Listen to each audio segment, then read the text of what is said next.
I'd like to call to order the Village Board meeting of September the 4th, 2014 at 5:30 p.m. to order.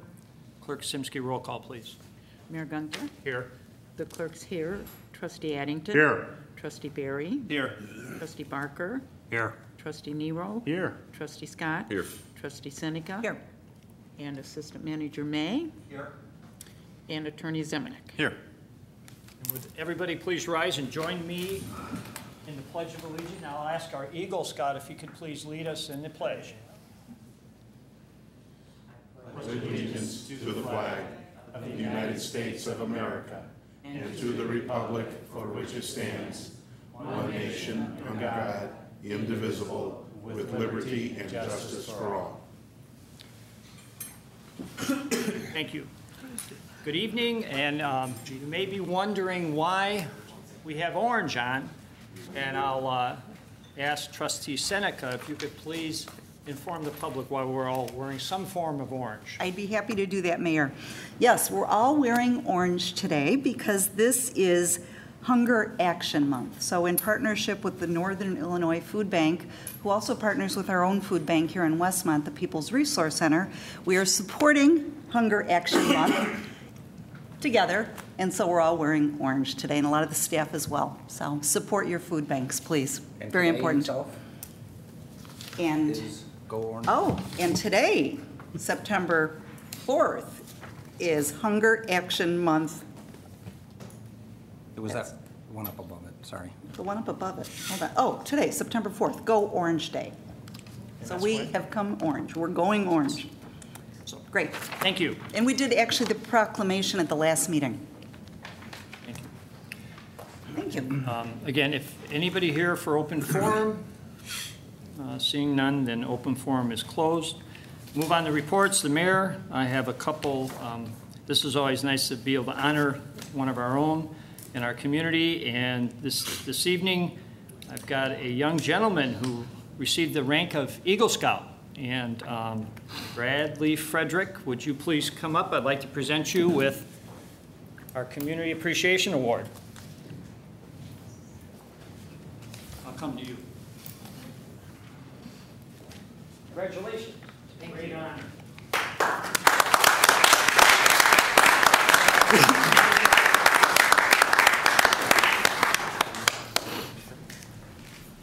Now, again, you've got to tell us a little bit about an Eagle Scout. But you have to stand on the microphone so you can read it. There you go. He's got a lot of badges there. Yeah. Okay, so being an Eagle Scout, I've always tried to hold myself to a higher standard than what most people would hold themselves to. I know only about 2 to 3% of all scouts who join Boy Scouting become Eagle Scouts, and I'm very privileged to have a wonderful family that supported me in this journey. I definitely could not be here without the support of my family, who's right here right now, my dad, my mom, and my grandma and grandpa. I know this summer I went to a leadership training camp called the National Youth Leadership Training Camp, and what they did there is they taught us a lot about how to lead a group of people, that you should lead them through example and not through force. So I've definitely taken that back to a lot of my friends, and I've tried to show them, what I like to do. And yeah, I'm part of Troop 97, which is on here. And I'm sure you see I have all these badges here, and these are all my merit badges. Wow. I have about 37 or so of them. And I have to say my favorite badge was citizenship in the nation, because I got to talk with my history teacher in 6th grade, and she told me a lot about how this country works and all the different checks and balances and how everything's set up. And there actually is a badge I have on here, citizenship in the community. And I actually attended a board meeting here, and I took notes on what was said. So I've been here before, so you've probably seen me. And you came back, so thank you. And he still came back. And again, it's a great honor, and I know that, does any of the trustees like to ask him what the hardest badge was, by any chance? Could you tell us what your project was for the Eagle Scout? I did my project in Lyons, Illinois. It's where my grandparents go to church. And what I did is I replaced a garage door. I replaced a door to the rectory. I painted 14 doors inside and out. Wow. I painted 6 traffic barriers, and I replaced 4 pillar bases and painted 4 more. And I painted about 12 railings. And the project total cost was about $5,000, and I raised $1,500. So you're probably wondering, how did I pull this off? So what happened is one of the adult leaders in my troop, he knows a lot of people that work for different companies that sell these garage doors, and they were willing to support me by paying for some of the costs. I applied for a Lowe's grant. So Lowe's gave me a $100 gift card to spend on any supplies that I needed for my project. How nice. Again, when they do these projects, we've had a couple of Eagle Scouts do the projects for the Park District, and it's all, Greg House, they did rebuilt the stairs, and it's all out of their pocket, their labor, and a lot of your fellow troop members come out and help, right? It becomes a team effort. The starter house. Yes, they Had an built a Eagle starter Scout house just at the this golf year. course, yes, Yeah. yes. I know some people are a little scared to turn over their property to volunteers and amateurs. You can come But, and do work at my house anytime you want. But I read this quote, and it was, just remember, Noah's Ark was made by amateurs. The Titanic was made by professionals. Good quote. Good. Maybe we got a little future trustee material. Hey, Again, congratulations, it's a Yeah. huge honor, and we're very proud of you. Thank you. Thank you. thank you.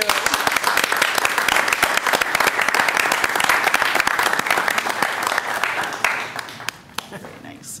To go along with that, I'm in the award spirit. So we started a Customer Service Appreciation Award 3 months ago, and this will be our 4th presentation of this award, and it goes to one of our employees or that provides what we feel is outstanding customer service. And this evening, we have 2 recipients. I'm going to ask Clerk Simsky if she could please, I know she's doing minutes, go to the podium, because these 2 employees are under her supervision. And again, I'd ask those 2 employees, Jackie Garvey and Kathy Datilio, if you please come up to the podium. This is a really big honor for our department and for me, because these girls are the front line in this village. When people have problems or complaints or anything, they get the phone calls. When the water's turned off, they get the abuse. They take it all, and they are wonderful, wonderful employees that I love dearly, and I'll probably cry, and I'll try not to. But Jackie Garvey, I love you. I love you. And Kathy, thank you. And I called Kerry because I knew he'd want to be here, but he had a commitment tonight. But he said to tell you he's so proud of you and he loves you to death. So, anyway, do you have anything to say? Go right ahead. Oh, go ahead, Jack. Well, first of all, I would like to thank whoever nominated us. I have no idea, neither of us do. We've discussed it, and we just think it's wonderful that people recognize that we try our hardest. Wow. They would have been so happy.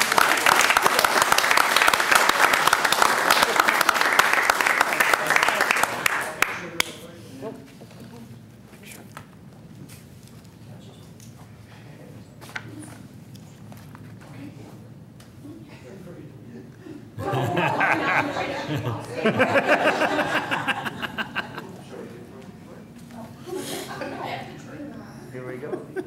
Can do one more.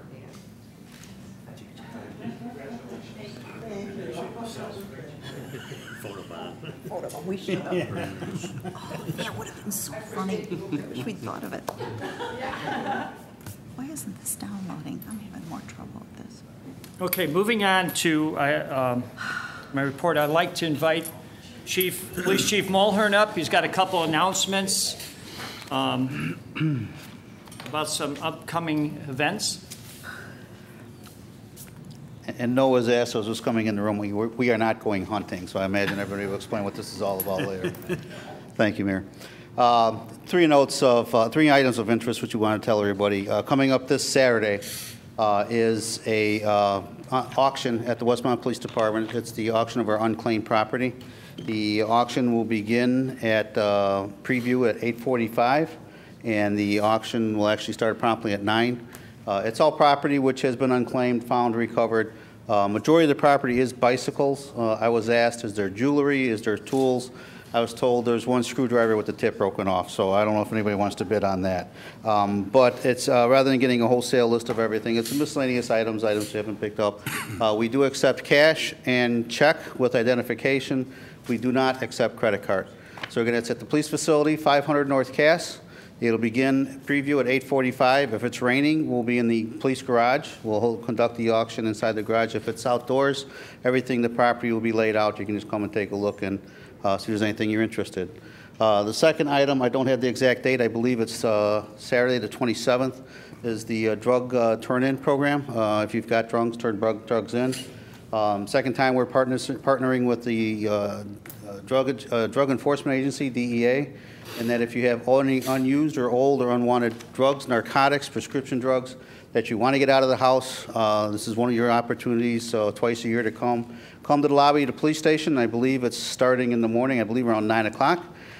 And it goes to, I think, around 1. I don't have the flyer in front of me, but I'm guessing on the times. And I will be there to collect your drugs. You just come in, no identification, no questions asked, no anything. Just drop the drugs in a box and you'll be on your way.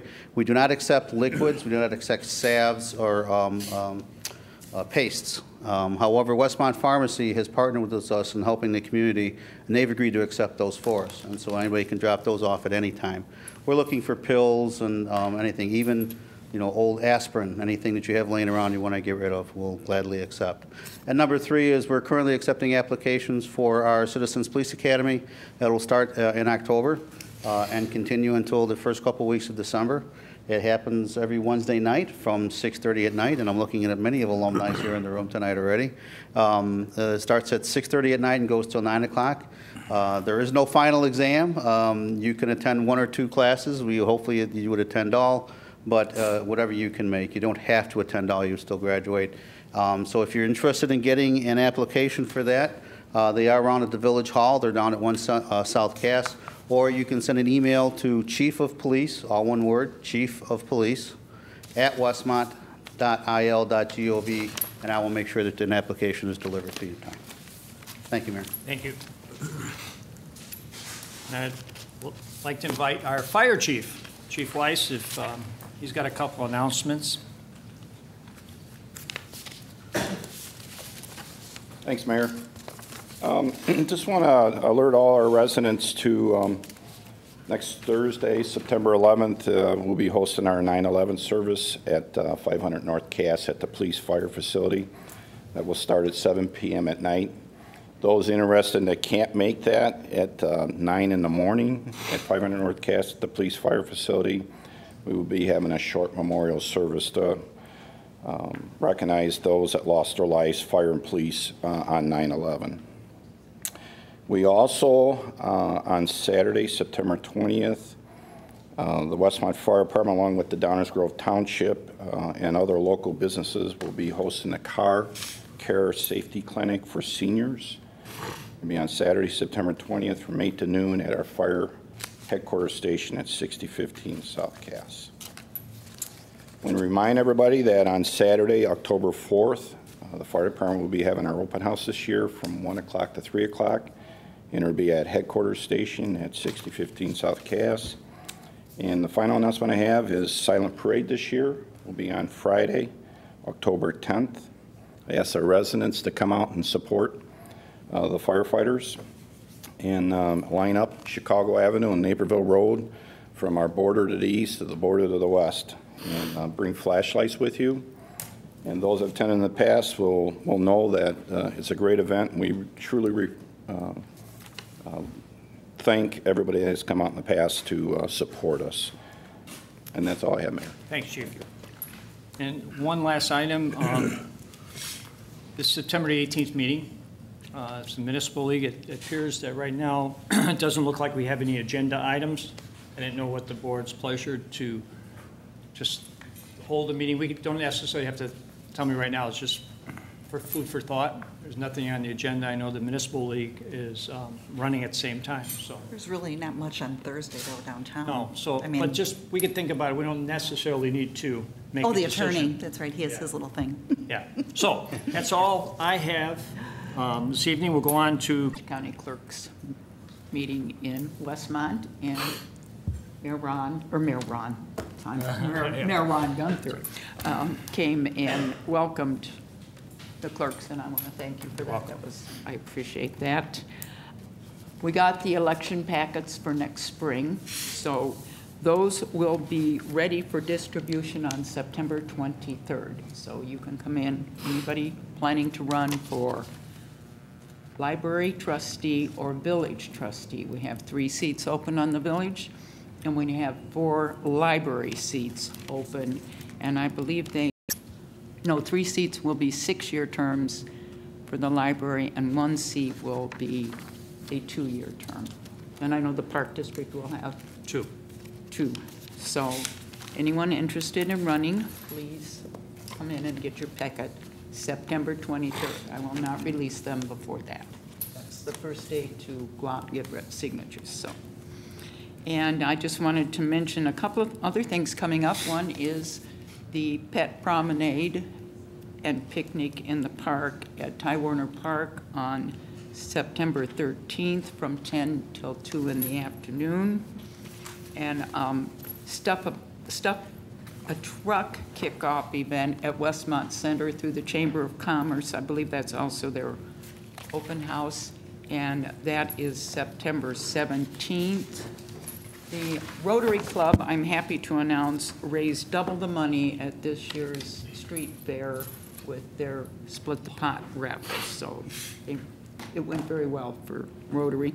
And they will be holding their cabaret November 2nd at the Chinese Cultural Center, and I'll keep everybody advised on that. So, and congratulations again to our Eagle Scout and the 2 girls from my office. I'm so proud of them. So. And you too. Thank you. Acting Village Manager May. Mayor, I just thought of one other thing when you were asking about the meeting schedule. Just as a reminder, the village board meetings all summer long were starting at 5:30 in the evening, and tonight would have been the return to the previous schedule, but all village board meetings will be starting at 5:30 now indefinitely, and the related committee meetings that are held in those evenings would start at 4 p.m. on a revolving basis. Thank you. You also had you mentioned if that was a problem for anybody that had difficulty making it for open forum, which is very early on the agenda, that if there was someone that wanted to speak under open forum at the end of the meeting, if it was something that wasn't related to anything previously on the agenda, that the mayor has already expressed a willingness to reopen open forum. Reopen it, yes. Great. Thank you. Attorney Zemanek. Just one update, and that is we are scheduled to close on the sale of the 8 acres to Bradford Real Estate for the proposed Marianos. That's the 8 acres at 150 West 63rd Street tomorrow at 3 o'clock. All systems look to be a go, and they are not required to open the store until I think it's October, November of 2016, but this is the next step in the process, so all good news. Yes, and I'd like to ask for an executive session to discuss personnel. Thank you. Thank you. Trustees, Trustee Barry. I just have a couple things. Great news, we have the new electronics recycling program.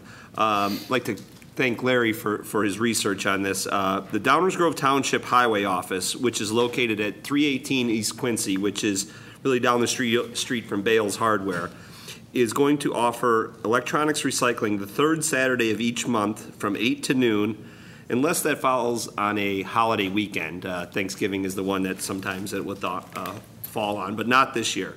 So again, the third Saturday of each month. I believe, Steve, that we're going to help with some signage and things to help. Right. Both was discussing yesterday, and actually spoke with the Township Highway Supervisor Commissioner, and you know, he was agreeable, and we're going to put some permanent advertising out on our corners because they run all the way through the winter when we ended in December, and then where we had our old across the street here at our recycling event on the day that we used to have it, we'll have a sign out there identifying the township program. So this is great news, and again, you know, a reminder to residents that TVs, Waste Management will not pick them up, whether you leave them in the alley or wherever. So this is a great way to get rid of those old TVs. Along with the electronic recycling, the Environmental Improvement Commission is going to postpone their meeting and will reschedule it till September 15th, which is a 1 week later than it was scheduled. So thank you, and congratulations to our Eagle Scout. Thank you. That's it. Trustee Addington. Couple things. First one is that, again, congratulations to Westmont Special Events. I thought this summer program was just phenomenal. I think we averaged over 140 cars every Thursday night with 190. Some was the highest. And I had suggested to Larry McIntyre, I think sometime over the fall or going into the winter months, maybe a little questionnaire to the businessmen asking for comments from them because they do support it, and we do kind of shut the street down for that time. So I'd like to hear what they have, any suggestions they might have. And Larry said they would be doing that. We had the Lions bus a couple times this year, including the last week. And we do eye screenings and hearing screenings. What's interesting is that the 3 times that we've had the buses, or the 2 times we've had both buses here, we've referred about 25% of the people, just to go out and double check the hearing or double check your eyes to be sure everything's okay. And that's the purpose of those. So that has worked out real well. The other question I had, again, this goes back to with the Lions and with street solicitations, is that all approved for this year? Lions, the second Friday in October to solicit on the street? If you wear that shirt. Which I would be more than glad to. Yeah, if I wear this shirt, I think they'll see me. I'll check. Yeah. That make sure, I know that Knights is coming. Frank Wooster's really good about getting the paperwork, so yeah. I would assume he's filed it by now. All right. No Knights have come in, but I don't know them. Yeah, let me know if there's a problem. Well, there won't be a problem. We'll get it worked out. And then the last one is, and this was something that was suggested last Thursday. It's a thought, and maybe we can work on it. We've been kind of going through some of the alleys, and we talked a little bit about that at the meeting earlier, but I guess we've been suggesting to some of the business people that they clean up behind their business a little bit. And one of the business owners said, would there be any way of having an amnesty day? Kind of something that we do with our residents, where there might be one day where certain items, you know, and I sure as heck would not want to leave a carte blanche, because the last thing I want is some walk-in cooler bag that they're asking somebody to pick up on. But if we could lay out, would there be any way for Waste Management to do an amnesty day for the business people, similar to what they do with the residences? Well, the resident, we allow one item. Yeah. We don't have an amnesty day. It's not called an amnesty day. No, it's but just they're part of allowed one item, and Every week. I'm just again, it's just a talking point at this point. If we would tell them, okay, on a particular day, if you have something and you want to get rid of it, and maybe Waste would pick it up. And I just assume, you know, we have a very good contract with them, and they might be willing to do something like that. And it helps. It would be something that would help our business people out within some kind of a reason. You know, again, like I said, you know, I sure as heck don't want somebody to think that they're going to carry away a walk-in cooler or something. But I mean, some of the brush and some of the other things surely can have a chance to be picked up. And I think it's just a positive from us back to the business people who work with us all year long. And I think when Trustee Barker talks a little bit about Westmont First, that's one of the goals is this alley cleanup program, which might also take in the commercial. Yeah, So that may be the way we can go about helping them, so. Well, I was thinking too, maybe we could talk to Waste and see if they're willing to do something. And I just think it would be a good effort. And that was all I have, sir. Thank you. Trustee Scott. Nothing this evening, sir. Trustee Nero. Thank you, Mayor. A couple things. We're developing a schedule for a community informational meeting regarding the stormwater utility. First, we'll have 4 public meetings at different locations leading up to January. In January, the village board will look to approve the ordinance as well as the spring referendum.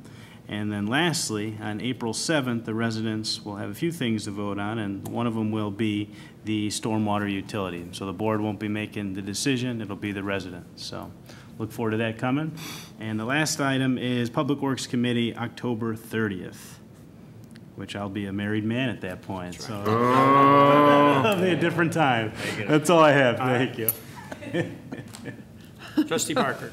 Okay, I'll talk about code enforcement now since instead of during the committee reports. But anyway, code enforcement is working on an alley cleanup program, and we are going to roll out something this fall that has a community pride, neighborhood pride program that talks about alley cleanup, adopt a hydrant, Westmont First, and all the things that we can get participation from the residents as well as the businesses in our community, because we're all in this together. And I just wanted to say on behalf of code enforcement, they are doing a tremendous job and very thorough job. We just finished a meeting, so I'm enthusiastic about that. But they're doing good work in the village, and hopefully you see them out in the neighborhoods helping our business area, but also helping our residential neighborhoods stay in good shape. And that helps all of our property values.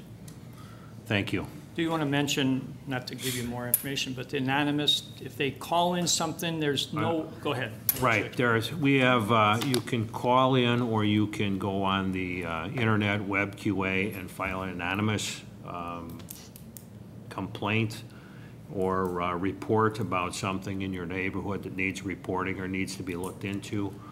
And know that if it is reported on WebQA, that it is followed up, even though you don't get a response back because you reported it anonymously.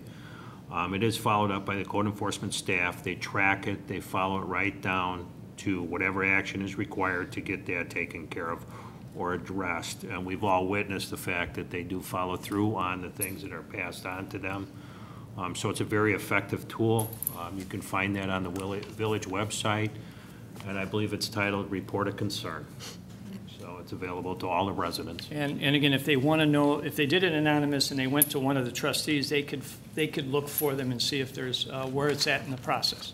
Or you can call village staff and, yes, and inquire anonymously. Anonymously, yes. All right, thank you. Thank Trustee you. Seneca. Thank you. A couple of things. First of all, I really just want to say a huge thank you to our Westmont Special Events Corporation. They put on wonderful events for us all year long, and as Trustee Addington said, this year's car show was phenomenal. This is a group of tireless volunteers. I mean, they barely get a lunch out of this deal, and it's a lot of fun to volunteer with that group. So if you feel you want to volunteer, give them a call, because there's always something for a volunteer to do in this town. So thank you to them. Also, I wanted to just give a little recap about the ALS Ice Bucket Challenge, because last meeting, you may remember, I challenged all of these guys, and the fire chief, and the police chief. And so we did this at the last car show, which was a week ago tonight. It was so much fun. It exceeded all of my expectations. Thank you to everyone that participated. We had, more than 25 people, including Sparky the fire dog. He even got dumped on, so I think I'm going to have to challenge now McGruff, the police dog, for another time. But it was great to see so many people come out and support the cause and to donate to the cause and to raise awareness of this cause. We had probably at least 200 people that actually came and watched us make fools of ourselves and get soaking wet and freeze. It was just great, and I just wanted to say thank you to everyone for that. And that's all I have tonight. Very good, thank you. Thank you. We do have committee reports. Some of them probably were already kind of mentioned, but I'll go down and see if there's anything else. Administration and Finance. Only that our next meeting would be the 18th if we're going to meet. If not, it'll be the week after that. And we do have a couple of things on the agenda. You saw a product of tonight of one of the things that came through our committee, which was the appreciation award for good customer service by our employees. And also, when we do get together, we do a review. And I think, Parker, we can safely say we're in budget. So that's a good thing. Very good. All right, Building and Zoning. Our next meeting is October 2nd, and we're working on the International Building Code update to 2012. We are also meeting as a subcommittee on September 9th from 4 to 5:30. And again, as Trustee Senek always stresses, the public is welcome to attend all meetings. Thank you. Public Safety. Thank you. Really, we haven't had a meeting for a while. Our next meeting will be October 16th, and as Trustee Berry just said, please come to these meetings. This is your town. These are your public servants, and there's a lot to be learned and a lot of good information that come out of these meetings. Also wanted to mention, just put a plug in for the Citizens Police Academy that's coming up, and take the opportunity, of course, to say that Clerk Simsky and I were in the accelerated class. It is, I'm telling you, this is the best. It's just, you learn so much about what our men and women do every single day for this community and for visitors to the community and for businesses in the community. You'll walk away with such an understanding and such a new appreciation of these people. I urge you to sign up for this class. You won't be sorry. It is really, really good. And that's it for public safety. When's your next meeting, did you say? October 16th. Public Works. Just to reiterate, the next meeting will be October 30th. That's all. Thank you. Do we have anything from public information? I announced all the events coming up, and we'll be meeting in November. Good. Bruce, anything else on code enforcement? Code enforcement is good, thank you. How about Westmont First? Westmont First, we have an upcoming meeting September 17th at 7 p.m. for Westmont First. And we're asking everybody to get engaged in this neighborhood pride program. But one of the components that we are looking to do this fall so that we have it covered in the community this winter is this Adopt a Hydrant program. And that is where we're asking residents in neighborhoods to adopt a hydrant in front of their house. And it's going to have 3 components to it. You can remove the snow. You can adopt the hydrant and paint it. We will provide the paint. Or you can adopt the hydrant and paint it custom colors. Perhaps you have a football team or high school colors that you want to use, or bright orange. But we would also provide the paint for that as well. But 3 levels of the program. And that takes the burden off of the staff and the fire department to make sure that these hydrants are accessible in the wintertime. I want to say there's 3,200 throughout the community. Right. So it's important to us that we get help with that.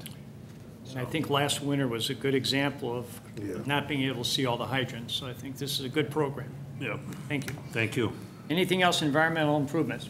Again, just that the meeting is 1 week later because of the holiday. It'll be September 15th. And for those, all those meetings are here. Yes, I'm Somewhere in sorry. this bill, yes. 7 o'clock, Larry, I think here, right? All right, moving on, we'll go to items removed from the consent agenda. Are there any board members requesting that any of the items be removed from the consent agenda? Seeing none, I will ask Acting Manager May to please read. On the consent agenda this evening, the first item is village board minutes. Board to consider a motion approving the minutes of the village board meeting held on August 21st, 2014. Next comes the finance ordinance number 10 in the amount of $793,870.73.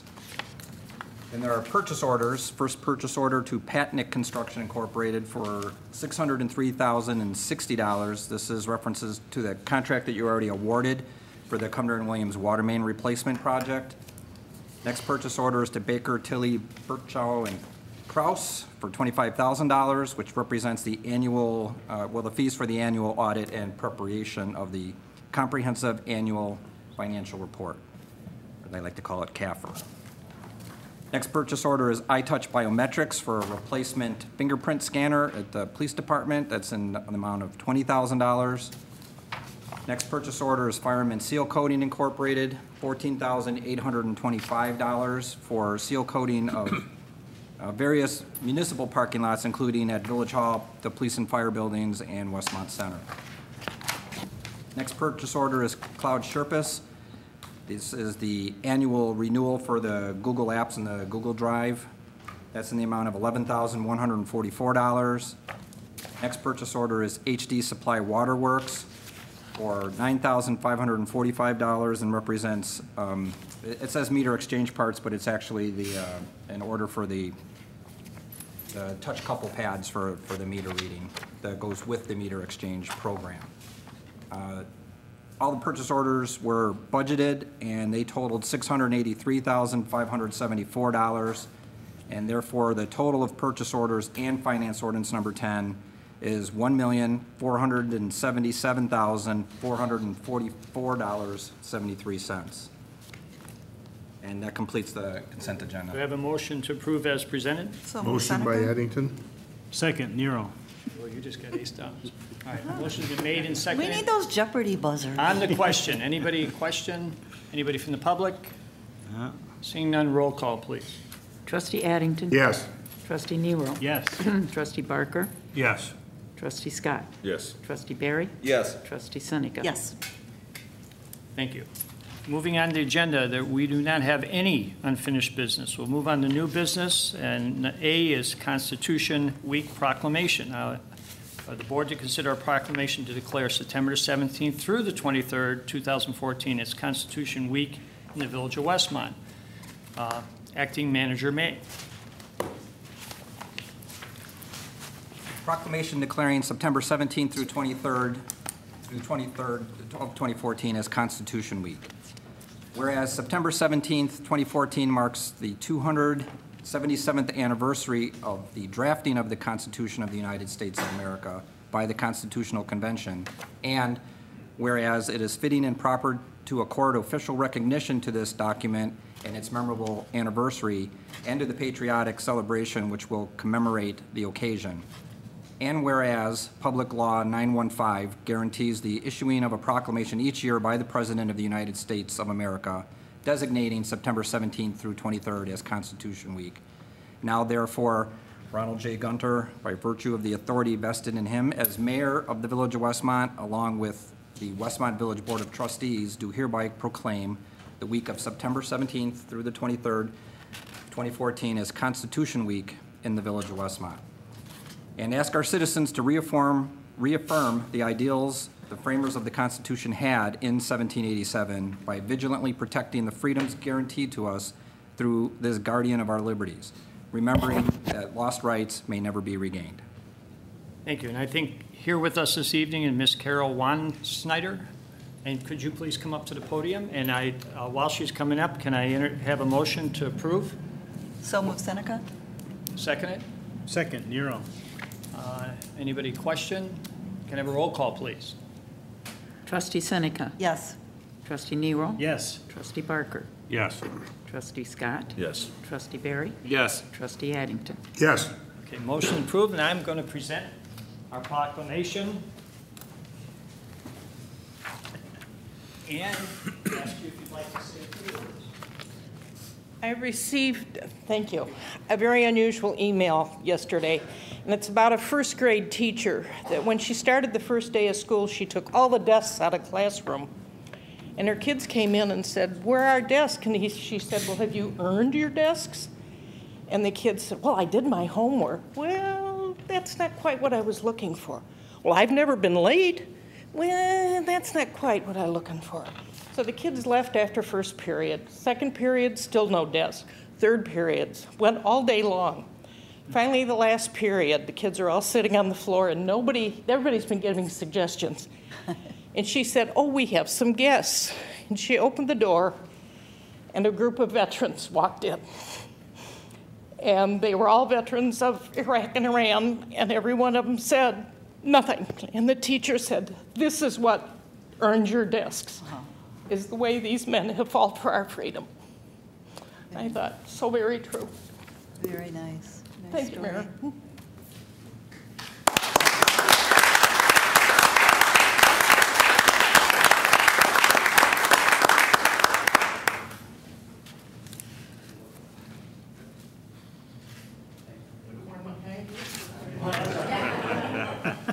Did you wear something to go with orange?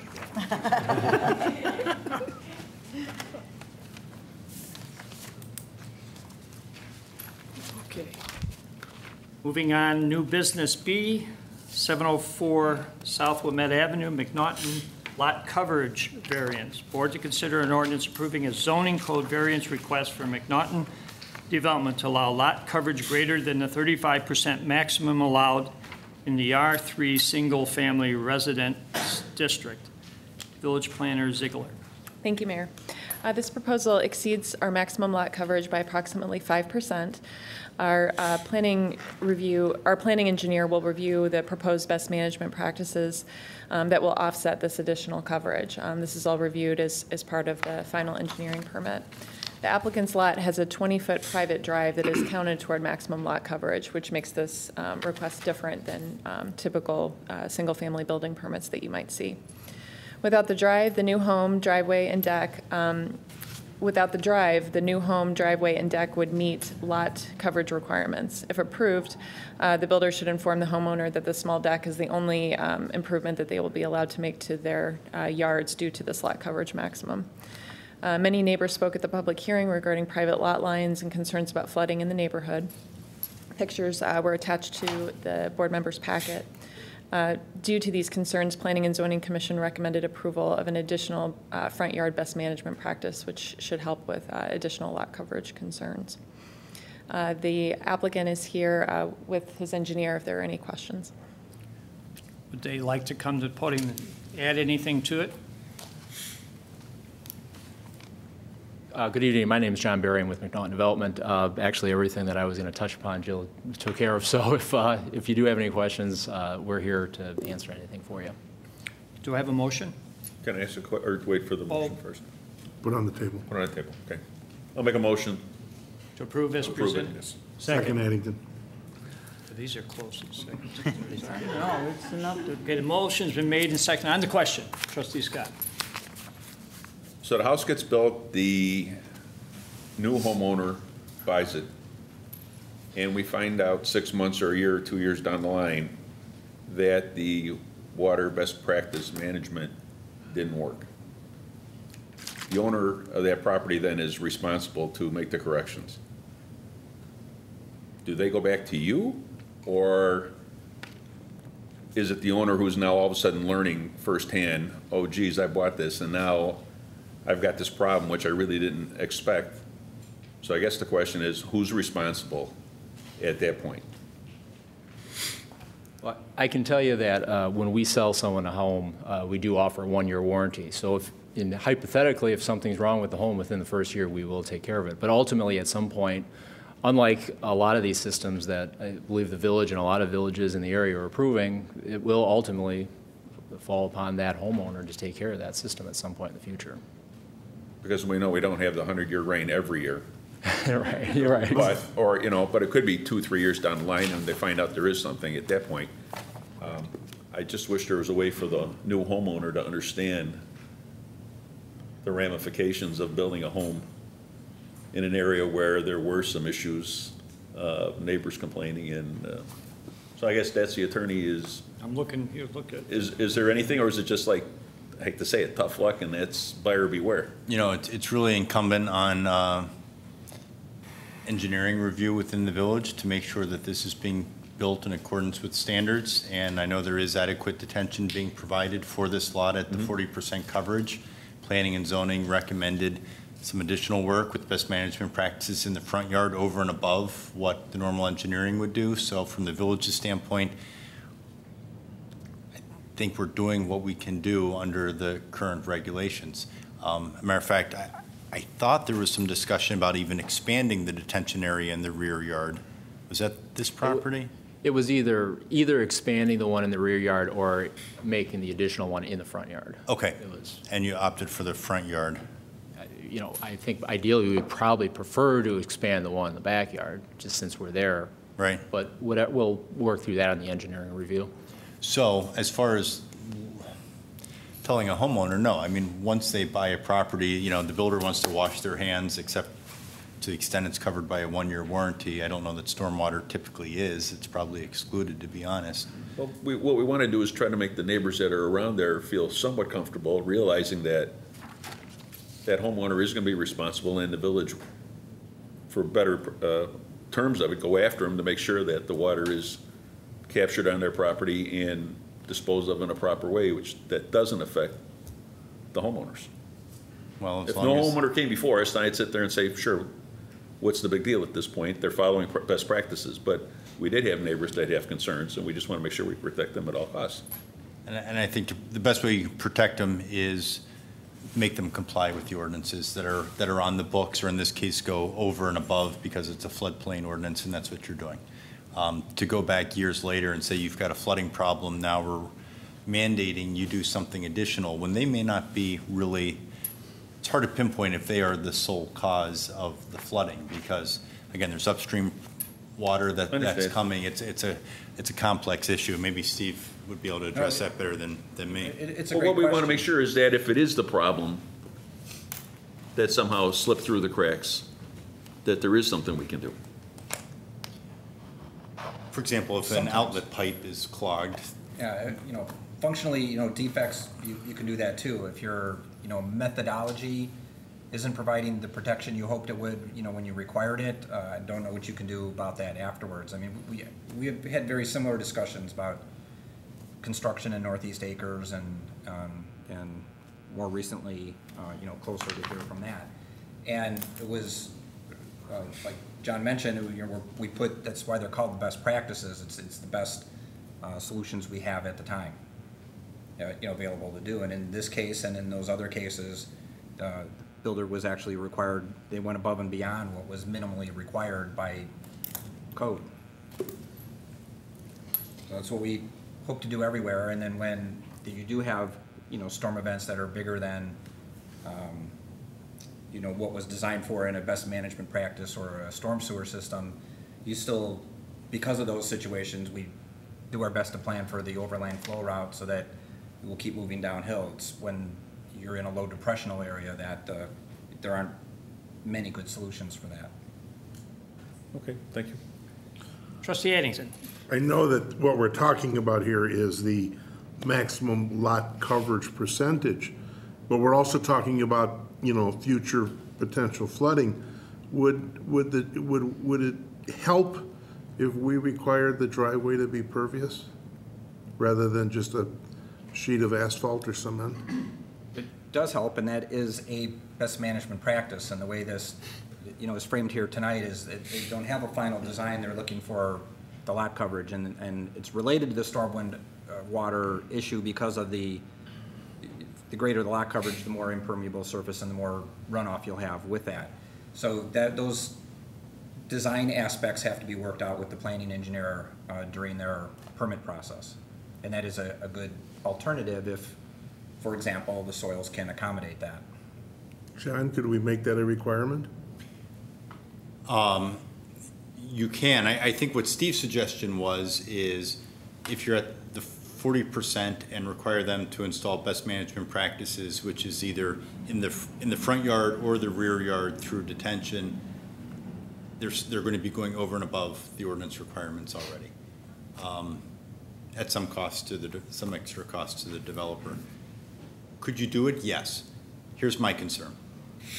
I like to have standards in place. I like those standards to be uniformly applied, particularly to areas that have been identified as problematic areas. In this case, you're on an ad hoc basis saying we're demanding brick paver patios when you're already complying with ordinance and going above and beyond ordinance. So I'd rather you go back, study the issue more, mandate that as a requirement for all of these problem properties. Okay. Any additional questions from the board? Trustee? Two. One would be, when everything is all said and done, we're still gonna land at 40%. Did I hear that properly? So best management practices, we're still gonna end up at 40%. And then you still have homes that put a deck on the back that's small, that can't be expanded. And I'm more concerned about them coming in the future going, I have this beautiful home, I want to build a bigger deck, and I'm not going to be allowed to do it. So I'm concerned about that. And I want to say that the last variance that we gave on this topic was about 38% is where we landed over on Oak Street. And we've had residents come in there and say they didn't know they could build a deck. Yeah. After they bought the house. I can, as far as your question goes, we've actually, in the last couple of weeks, we've basically finalized an agreement with a homeowner to buy this house now, contingent on being able to build this house that we're looking to build. And we have made a stipulation with them that they understand that the footprint is the footprint. They don't have any more pervious surface. They can't cover the lot any further because we are would be at a maximum with the board's approval. So. Any additional questions from the board? From the audience? Anybody in the audience like to ask a question? Seeing none, I would ask for a roll call, please.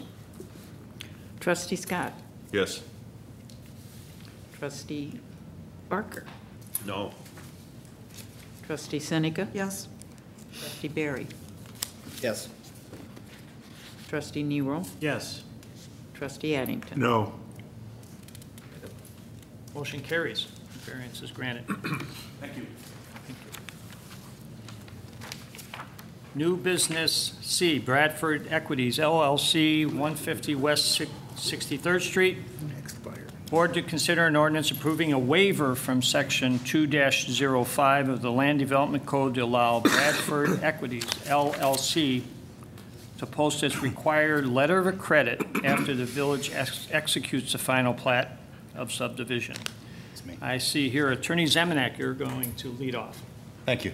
As I mentioned, the closing on this sale is tomorrow. The village needs to sign the final plat of subdivision and bring that plat to the closing tomorrow to be recorded. One of the requirements of the Land Development Code is that the developer provide a letter of credit to secure completion of public improvements as a condition to execution of the plat. In this case, because work is not planned for quite some time from now still, Bradford has requested a waiver of the requirement to provide the letter of credit until such time as they're ready to build. And the ordinance, if this is approved, states that, it's posting the letter of credit is a condition to the issuance of any development permits for this property. I have a motion. Motion approved, Scott. Second, Addington. Motion made, second to approve. On the question. So what's the guarantee then, besides just a signature at that point? The guarantee is that they can't build until they post a letter of credit. Can they sell? Or could they, let's say they decided not to go through with it. Could they try to market the property on their own, or is that something they can't even mess with until? So it's a good question. One of the securities we built into the purchase agreement is that they have to provide to us, which they have, a signed lease. It's a long-term, like 30-plus year lease between the developer, Bradford, and Mariano's. So we have that. They also have to provide for us proof that they have financing in place, not only to purchase the property, but to construct a $20 million store. They are coming tomorrow with their loan documents in the amount necessary to build the store. So the security is that Bradford's out of pocket, $100,000 to $300,000 in soft costs just to get to this point. So the onus is on them. There's incentive on them to build. 2, they have a long-term lease, and 3, they have financing in place. So that's the security. That's why I feel comfortable proceeding. That's what I wanted the public to hear because of what's happened in the past with that property. Yes. Sure. Is that a guarantee? No. No, I understand it, but it's more serious than it was before. Right. A lot more. Absolutely. Good question, trustees. Any other questions? Anybody from the audience? Seeing none, roll call, please. Trustee Scott. Yes. Trustee Barry. Yes. Trustee Addington. Yes. Trustee Seneca. Yes. Trustee Nero. Yes. Trustee Barker. Yes. All right. New business D, 50 West Ogden Avenue, Leaders Bank. Board to consider ordinances approving the following request from Leaders Bank for 50 West Ogden Avenue in the B2 General Business District. 1, plat of vacation request. 2, a waiver from right-of-way compensation. And 3, a plat of dedication. Village Planner Ziegler. Thank you, Mayor. Leaders Bank is requesting to vacate the southern portion of Grant Street, which you can see in this diagram used to be in this area, and they're requesting to vacate it and move it back in order to help their development. This allows the previously approved site plan to include additional landscaping buffering for the parking lot. The intention is for the bank to retain ownership to the entire vacated property. The applicant is requesting compensation for the right-of-way to be waived, since there are costs associated with removing right-of-way improvements. The cost sheet was attached to the board members' packets, and two representatives for Leaders Bank are here. So if they'd like to come up to the podium, if you want to add any. Again, we're looking at 3 separate ordinances motions, so I'll allow petitioner. Thank you, Mayor. Trustees, my name is Jim Olguin. I'm from the law firm of Goldstein, Skrosky, Russian, Nemec, and Hoff, and tonight I'm here on behalf of Leaders Bank. This project was actually before you a few months ago for approval, and I think it's it would be beneficial to go back in the history of the project and how we got to the point of the vacation that is really the primary item that's before you this evening. Grant Street, as you know, currently goes further south in cul-de-sacs just behind the old Lincoln dealership. And what was, let me just provide, that's the platification as proposed, but what it was located along the east side was some residential zoning. And we came before you to transform that into commercial because the existing Lincoln dealership really wasn't marketable without additional parking. There used to be a commonality of ownership between that Lincoln dealership and the property to the west where there could be shared parking, but that went away when Leaders Bank took control of the property. So in order to make the property viable, we came in for a rezoning of that residential portion. We went before the Plan Commission, and there were some area residents, and we were very cognizant of this, going into a residential area, and it was always developed with an idea of buffering and protecting that residential area. So we made sure from the get-go that access onto the commercial piece was always going to be off of Ogden, and there was going to be really no need for folks to go over, through 41st Street and onto Grant Street. But at the Plan Commission, there was some concern. Well, there might still be some parking. There might still be some truck traffic back there, or test drives, because more than likely that's the use that's going to go into that site is another car dealership.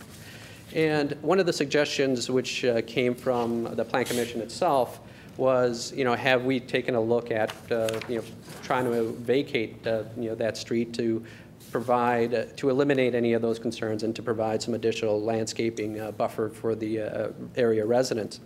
And, we told them that we would. The hearing was continued to the next meeting, and not to the next meeting, we actually took quite a bit of time to review what we could do with the site. And we came up with a proposal which included the vacation half the right-of-way. And that was what ultimately came before you and was approved. And subsequent to that approval, there was some discussion with village staff exactly what to do with that other half of the road, if it's something that would be offered to the adjacent property owner, or if it should be remain for for utilities, or for whatever other reason there might be. We took a look at it to see if there was really any benefit to including that additional half of the right-of-way into the development that we were proposing, and there really isn't any for us. It doesn't expand the allowable parking. It doesn't, all it really does is provide some additional green space. And because it doesn't really provide any benefit, we really said to the village, we'd be, we'll take it and we'll maintain it if it's the direction that you would want. But for us, it doesn't really, that other half really doesn't benefit our project at all. We had, the village requested that we, prepare an appraisal, which we did, and we also had our engineer, take a look at the cost of removing the existing cul-de-sac and then providing a new cul-de-sac which would eat into a portion of our north property. And the appraisal and the cost ended up, the cost ended up being more than the actual value of the property that we were looking at getting. And considering that the reason for the vacation was more for the benefit of the adjacent property owners versus something that was a necessity or something that we were requesting, we proposed, or we are requesting from the village board that that the amount be waived for that right of way. We believe that eliminating some of that cost, which is additional cost that we didn't contemplate, would be beneficial in terms of trying to get the development of a site, because obviously that's just an additional cost that needs to be incurred if the project is developed. So that's why we're here before you. We're willing to all the changes that were made were really done in accordance with trying to meet all the expectations of the Plan Commission and of the village staff, and the Leaders Bank really did everything that was asked of them, and we believe in what we're proposing, but there's some additional costs that it really isn't for the benefit of the property. Specifically, it's really something that benefits the adjacent property owners, which we understand. But we would request that the fee be waived for the vacation of the Grant Street right away. I know we've got three. This time, before we make a motion, I'll ask for any questions. So Trustee Addington. Yeah, if I can. Steve, the first one will be to you. I know this question came up before, but just re-solidify in my mind again that there are no infrastructures, village infrastructures or stormwater or anything underneath what would be vacated. That's my understanding, and the other utilities, I believe, were checked as well. Okay, so we're not vacating something that would have to be maintained as public right away. Okay. We carefully looked into that. Yeah. The other question is, I have no problem with vacating the entire street. I think it just makes more sense. Jill, as I understand what you put up here, we're not taking that new cul-de-sac past the business property line. We're not going into the residential area at all. Right. This whole area was rezoned from R4 to B2. Right. And so it keeps it at the limit of the bank's property. And then the homes on the other side of Grant, on the west side of Grant Street, they really will be on this side of the cul-de-sac. They would be, I think this is the first driveway. That's the way they would get So out. it's right, so we're not the cutting cul-de-sac's not infringing or taking away from any of the residences. Not from any of the residents. Okay, thank you. I was reviewing just now some of the suggestions that had been made in following emails, and I liked the one that John had sent out that would say that we vacate the whole street, but I think I would want to require that they pay the $85,000. At least that's how I feel about it. Which is half the cost. Half the cost, right. They've got some costs and expenses. I think this makes sense, but I think for us, from a fiduciary responsibility to our own residents, I just don't think we can give it away. Personal opinion, but that's how I look at it. So I think they have to compensate us somehow. Any other questions, comments? Anybody from the audience?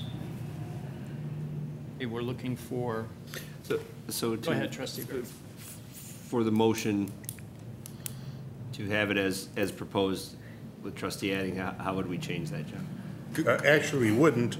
Number one, the platification request would be to vacate the entire street. And then when we get to number two, it would just be they're compensating us. The motion would be to compensate us the $85,000. And then three, of course, is just the plat of dedication. So. Three separate motions. Certainly can proceed that way. However, to your point, Trustee Barry, typically the compensation is put in the plat of vacation ordinance, saying you're vacating the property and requiring compensation for $85,000. So I guess what I would recommend is in the first ordinance, whoever makes that motion clarifies that it would require payment of compensation in the amount of $85,000. And then, as opposed to 170. It's half, and so. If that's voted down, then someone can make a motion to reconsider to approve the plat of vacation without the compensation. Okay. Does that make sense?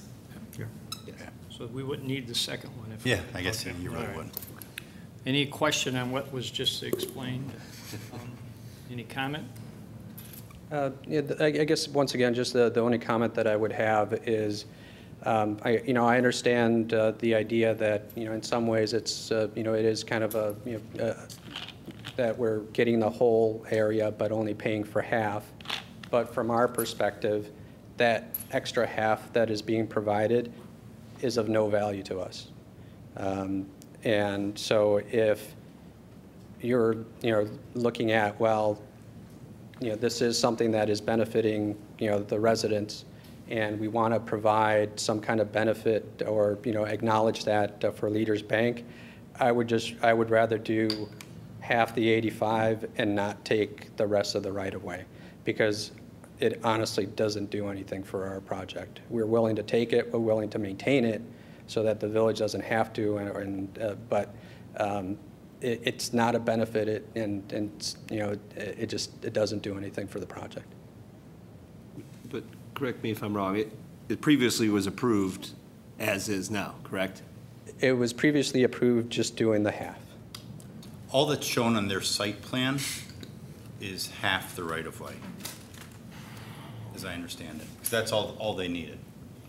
But in subsequent conversations, it came up, what are we going to do with that other half of the right-of-way? Either the village owns it and has to maintain this 33-foot strip, which really doesn't do the village any good.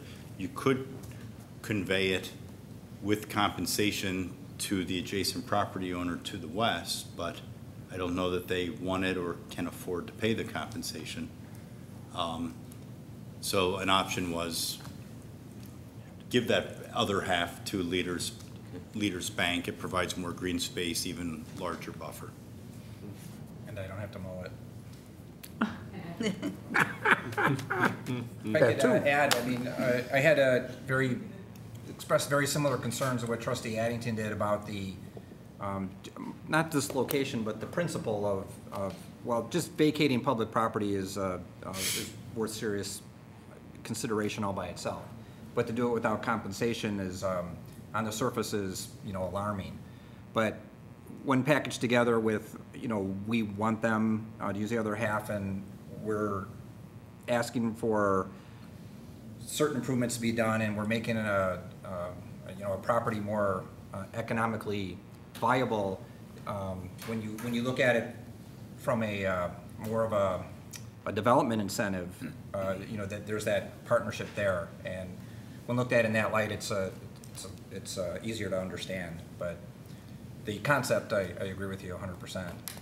I did provide the analysis that's in your agenda packet stating there have been at least one instance where compensation was waived in the past. In most instances, compensation was required, but in all of those cases, the request to vacate came from a developer who needed the additional land for their development. And this is a little different in that regard. It doesn't mean you can't charge compensation. It's normally common. This situation is a little different. Any additional comments on that? You've got a piece of property that's sitting there not making us any money, No.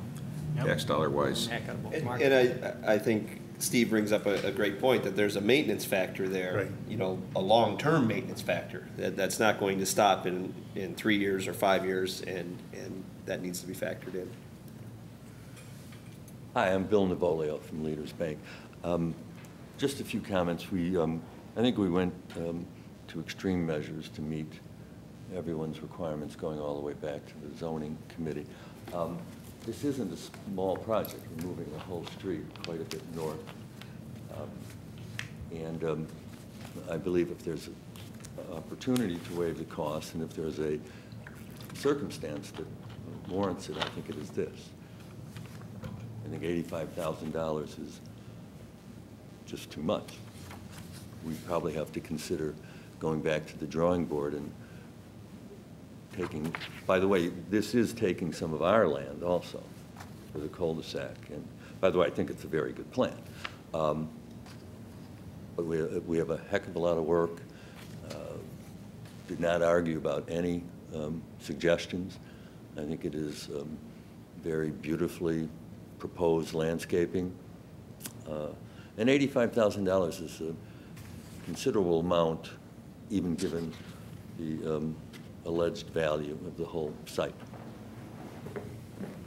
Thank you. Do we have any perspective looking at the property? Yes.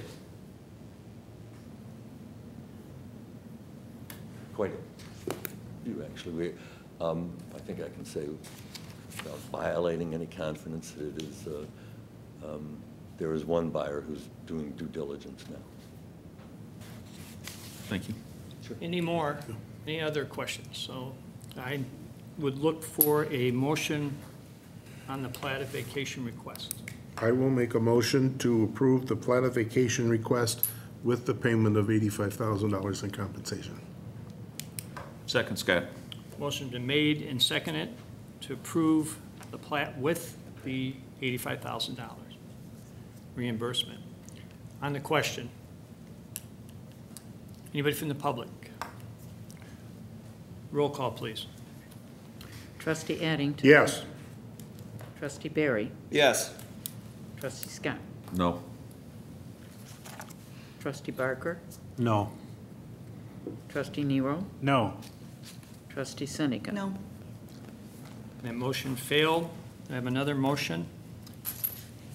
Motion to approve. Nero? The plat of vacation request as presented. Yeah. Second, Barker. Motion been Just- made and seconded To clarify, this is without the compensation as part of it? as part of the package. Reminder, a platification has to pass by the affirmative vote of 5 trustees. Has to pass. Yeah. But it can fail. But it can fail. All right. So we just failed the last one. All right. I'm getting this terminology straight. So, okay, the motion's been made and seconded to approve the plat of vacation as was originally presented. On the question, anybody from the audience? Seeing none, roll call, please. Trustee Nero. Yes. Trustee Barker. Yes. Trustee Seneca. Yes. Trustee Addington. No. Trustee Barry. No. Trustee Scott. Yes. 4-2. No, it fails. The mayor can't vote in this case because the state statute requires the affirmative vote of 3/4 of the Board of Trustees then holding office, which in Westmont's case is 5. It doesn't say the corporate authorities, because that would be different. That would include the mayor. Right. So it failed at this point. The project can't move forward. I guess what I would recommend is that the applicant circle around with staff. Perhaps elected officials can have some input with staff on some sort of compromise, and this can be revisited at a next agenda. I would definitely like to work with them. I want to see this happen. Well, we've got people that are interested in the property mean, right now, too, so we you have don't a want to ch- lose there- those to another community. Absolutely, absolutely. I think, it's a no-brainer. We have to work with them. I've got a proposed closing of next week. That's correct. Is there anything we can do tonight? Can we discuss it and come up with other options tonight? You certainly can, Make another motion for any other option that we've had. right. Procedurally, I prefer that someone, if you're interested in that it be done as a motion to reconsider. And then talk about it And tonight?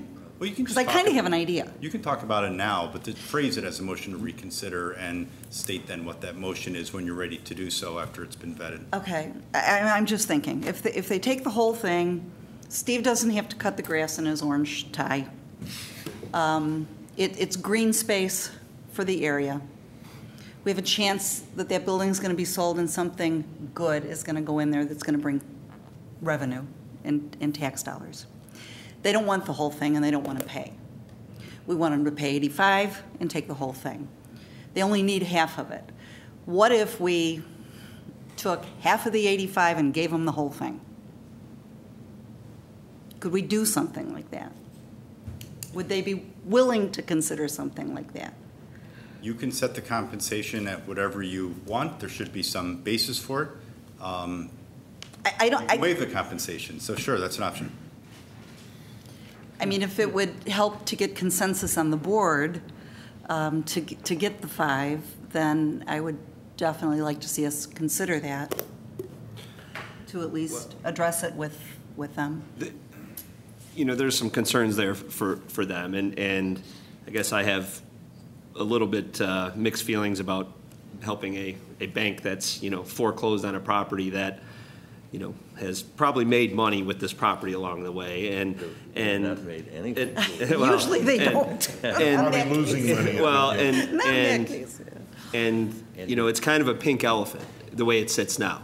You know, there is really probably not a lot of interest the way it sits now because of Again, I don't want to say that to gain anybody's acceptance. The property has a very decent building on it that is probably not, I think, around 7 years old. Quite honestly, a former owner very much wishes he had not lost this building because he may lose his dealership because he's occupying a 1950s building. Sorry. Yeah, actually, let me just, do you give us a minute? And Sure.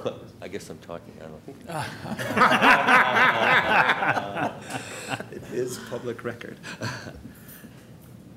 While they're talking, I think that to vacate public property without any compensation, just to me is wrong.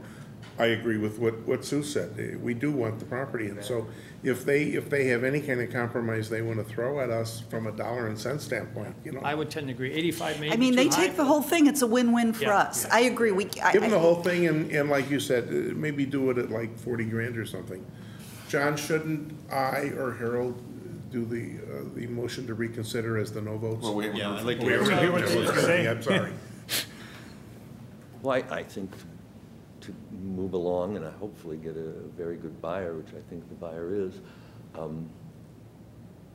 would contribute $40,000. Then as one of the, I think we're good with that, right? as one of the no votes, then I will make a motion for reconsideration to approve the plat of vacation with a compensation of 40 grand. Second. Motion been made and seconded to approve the plat of vacation with the stipulation of a $40,000 reimbursement. On the question, I think we. anybody from the audience? Spencer? No. Seeing none, roll call, please. Spencer likes it, it's more money. Trustee Addington. Yes. Trustee Nero. Yes. Trustee Barker. Yes. Trustee Scott. Yes. Trustee Barry. Yes. Trustee Seneca. Yes.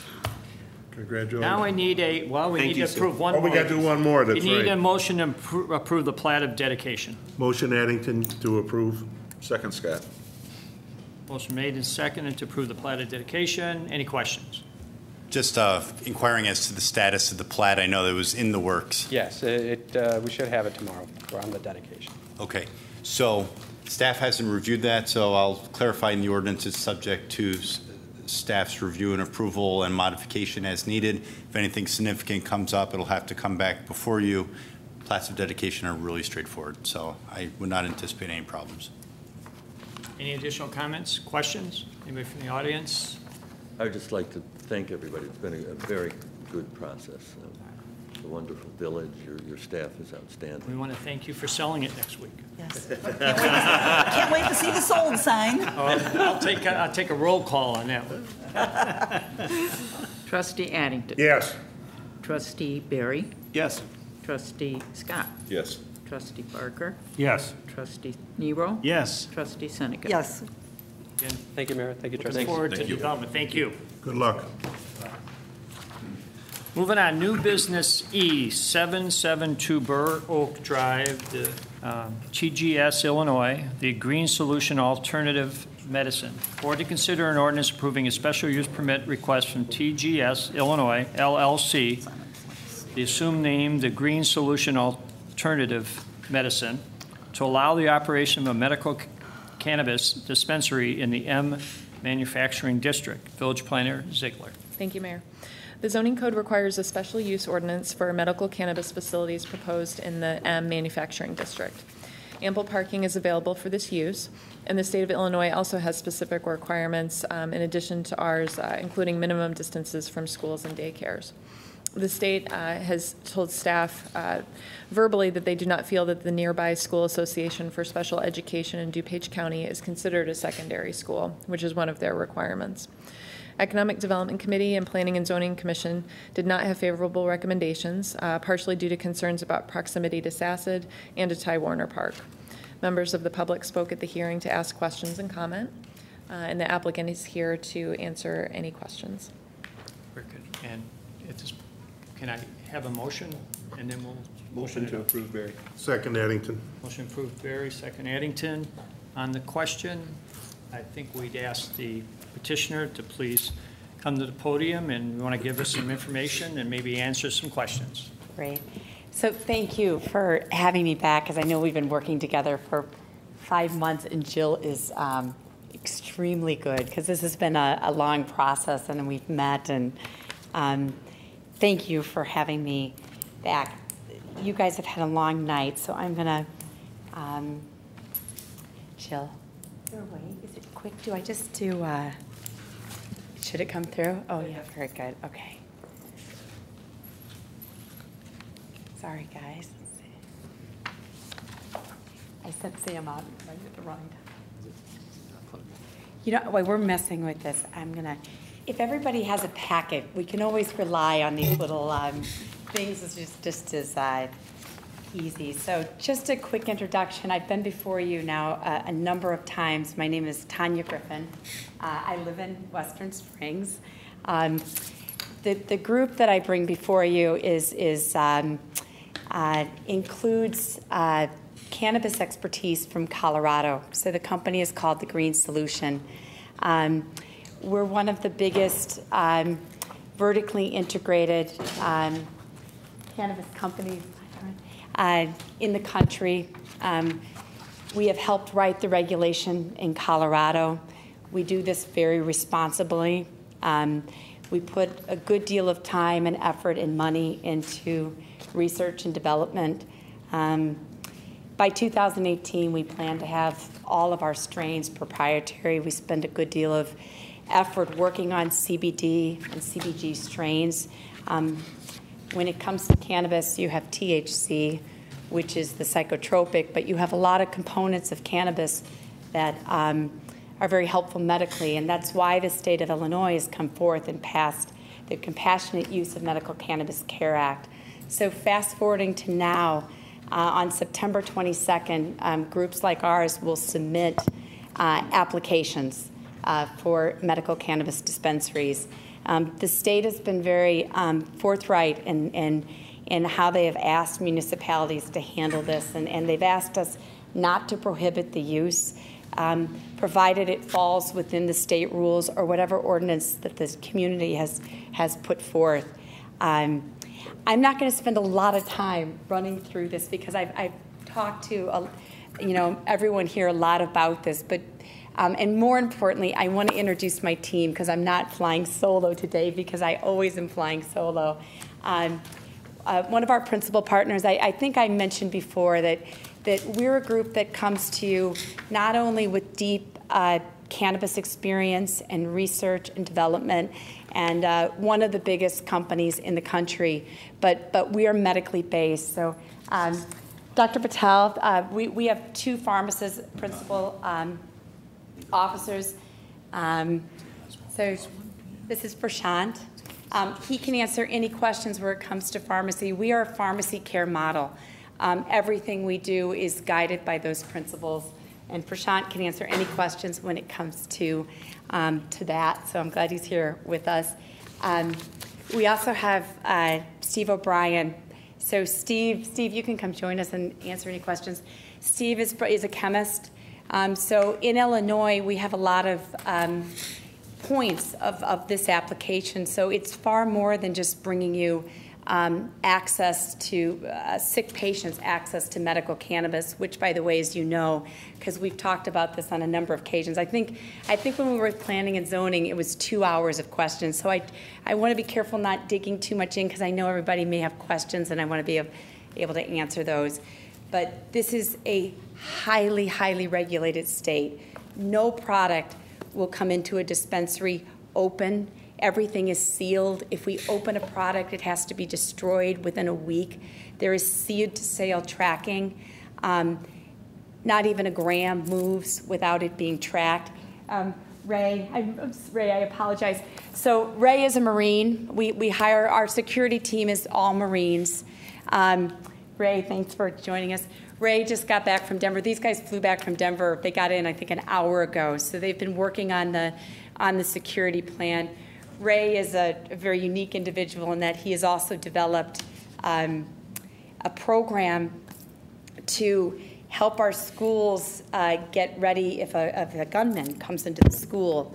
And it's a pretty impressive program. And there's a lot that we want to do with regard to community development. And a big part of that is responding to your needs, being good community neighbors. But Ray, in addition to being our security compliance here in Illinois, we would want to help come up with programs where we help with that. And Ray could talk to you about that for 2 hours, but we don't have time for that. And finally, Dr. Kathleen Burke is on our team. I'm going to let Kathleen Burke kind of start this, and then we'll run into the program. Dr. Kathleen Burke was the CEO of Robert Crown for the last 8.5 years, so she has taught all your children about drug abuse and prevention. Part of this application is about the things that we do well beyond helping patients get access to medication. Research. Prashant will oversee a research program that is the initial phase of the program, cohort study, is on rheumatoid arthritis. And we have developed a patient app. We'll integrate with our custom-built POS system, which will allow patients to tell us when they've taken the medicine, how they're feeling, and that data will help better understand what cannabis strains and how they work with rheumatoid arthritis. I think because everyone is standing here, and because you guys, if you want to sit down, you could, and then maybe we could sit here and answer any questions that you might have. But I kind of wanted to show you that I know I've been talking to you for 5 months, but we have put a lot of effort and a lot of time and an enormous amount of consideration into what we're doing. And I know cannabis is a scary thing. It's a new subject. It's coming, rolling into town kind of hard and fast. But what the state of Illinois has put a lot of effort into doing is to making this highly regulated. It is not getting into your children's hands. I have 4 children myself, anywhere. Sam just left because we are also going before the Village of Forest Park tonight. So I am spread so thin because they're waiting for me there, and I had to send some of us off to Forest Park right now. But if we regulate this and we control it and we put all of these restrictions on it, we're going to keep it out of the hands of our children, and we need to be educating them, and that's really what we're here to do. I want to also say that by allowing us to go before the state of Illinois and submit our application, you're not giving us the right of way to just open a dispensary. We are going to go through a process that is highly competitive, rigorous. The application will be 1,000 pages long. It will have our drug abuse program. It'll have our research programs. It'll have our community outreach. It's going to be intense, and this is a pilot program, and all of us, any of us who would stand here before you trying to do this are going to go above and beyond the state regulations, because if we don't do this right, patients are not going to have access to a medicine that relieves suffering. No one has ever overdosed on it in the history of cannabis. Kathleen will talk on addictions, but you know, we have to maybe not put it in the same bucket as cocaine and heroin and Oxycontin and Vicodin. And Prashant, you can you can do better than that. But I think really what we're asking is that if you let the state make the decisions, what you are offering in Westmont is a location that patients with ALS, because that is absolutely an approved medical condition for cannabis, for this program. Cancer, we're opening a brand new cancer center, $48 million right on Ogden Road. Those patients, if we don't let it come to Westmont, are going to go to Maywood. Do you want your mom going into Maywood? We want patients to come to a safe neighborhood. These are patients that are sick. They're not, they're not bad people. They're really good people, and they need help, and they need medicine. On the side, I also want to introduce Dr. Darvin Javier. Dr. Javier maybe can speak for a minute.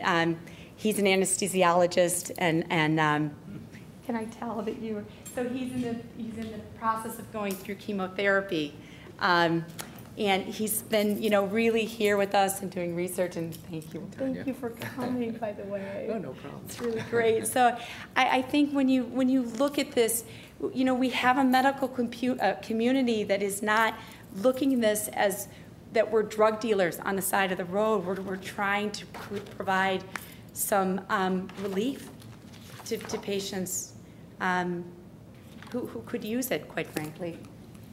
Do you want to add anything? Sure, yeah. sure.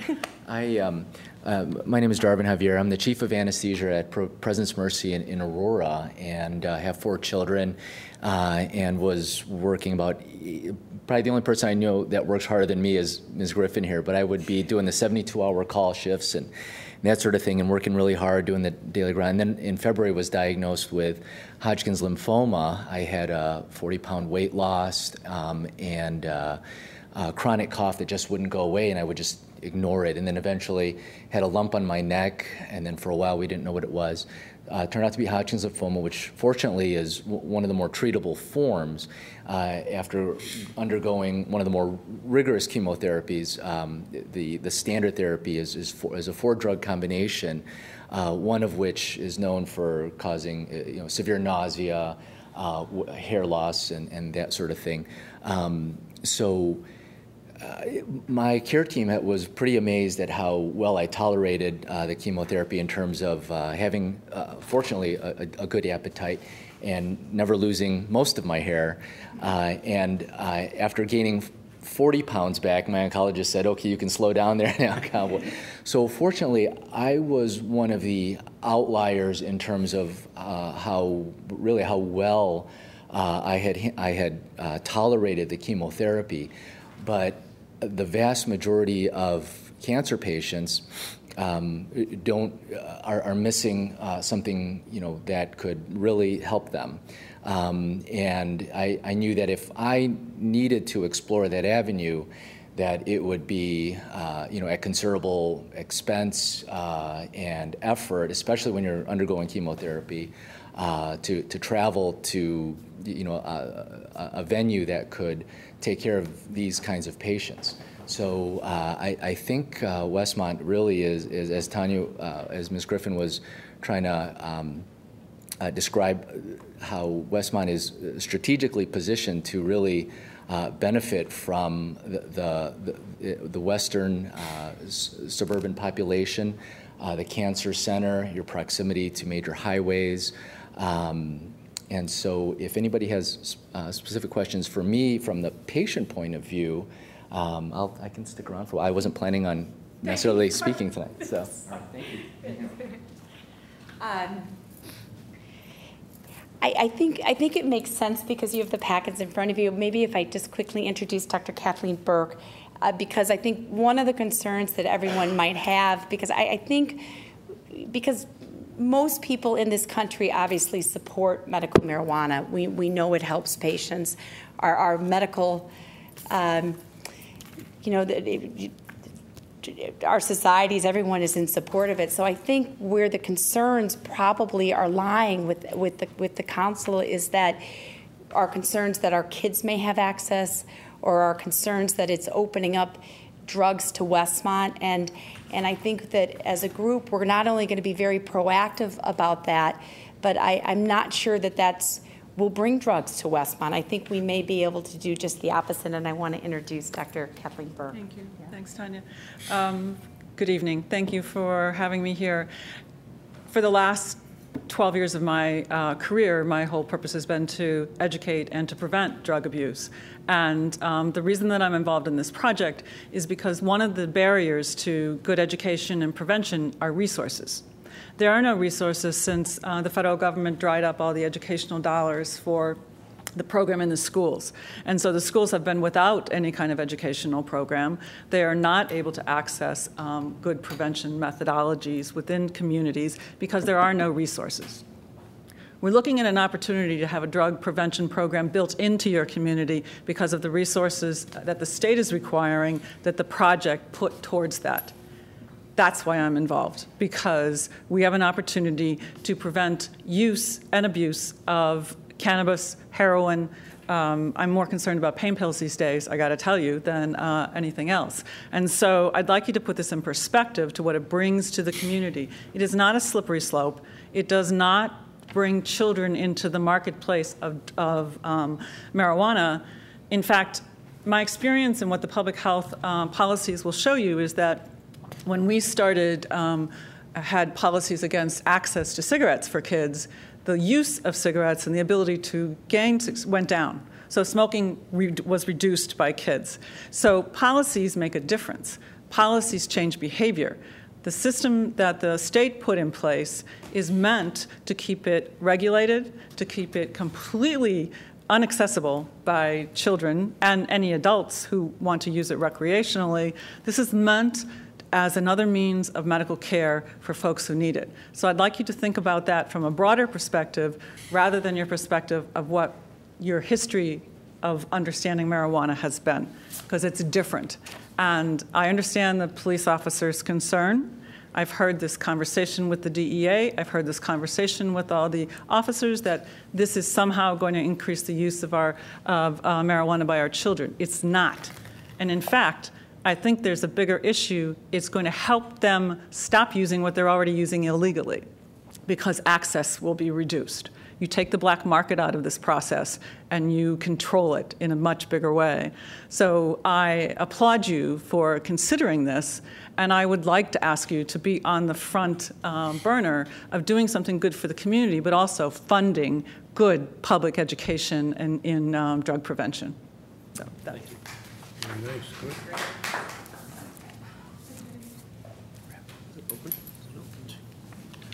Because it's getting late, maybe just if you guys want to ask some questions so that we can. I think so. You know, I do want to ask a question because we spent a lot of time at Economic Development Committee, as you know, and there were a lot of questions. And one thing that keeps popping into my head, and I think I may have misheard you, and I want to be sure that I did. Yes. When a client gets this card, they medical get it, card, right? The medical card, they get it from the doctor or from their physician. However that process works, they're approved, so to speak, that they can go to the dispensary and get this for their medical needs. I thought it was said that that does not apply to a veteran. Is that the case? No. So I can explain that. So the way and I just threw it up there just for the heck of it if somebody wants to read, but you do have to, You have to get a physician certification. You do have to have a bona fide relationship with a physician to get a medical card. And then you have to submit it to the Department of Health. It'll take 30 to 45 days to get it. You do have to be fingerprinted and background checked. So if you have a criminal record, you're not going to get access to medical cannabis. Where veterans are different, Ray, although Ray, of course, does not use that. Where veterans are different is that because the VA hospitals are having some trouble right now, it's very hard to get an appointment, so they made an exemption for veterans that they don't have to get physician certification. Having said that, they have to have a qualified disability. They have to. How is that qualified if a well, doctor's not they have to involved? submit their medical records without the letter from the doctor. Gotcha. But it's still got to go in. They still got to go through, the Department of Health. One of the big, their price is reduced, so they only have to spend $50 on their card as opposed to $100. They still have to be fingerprinted.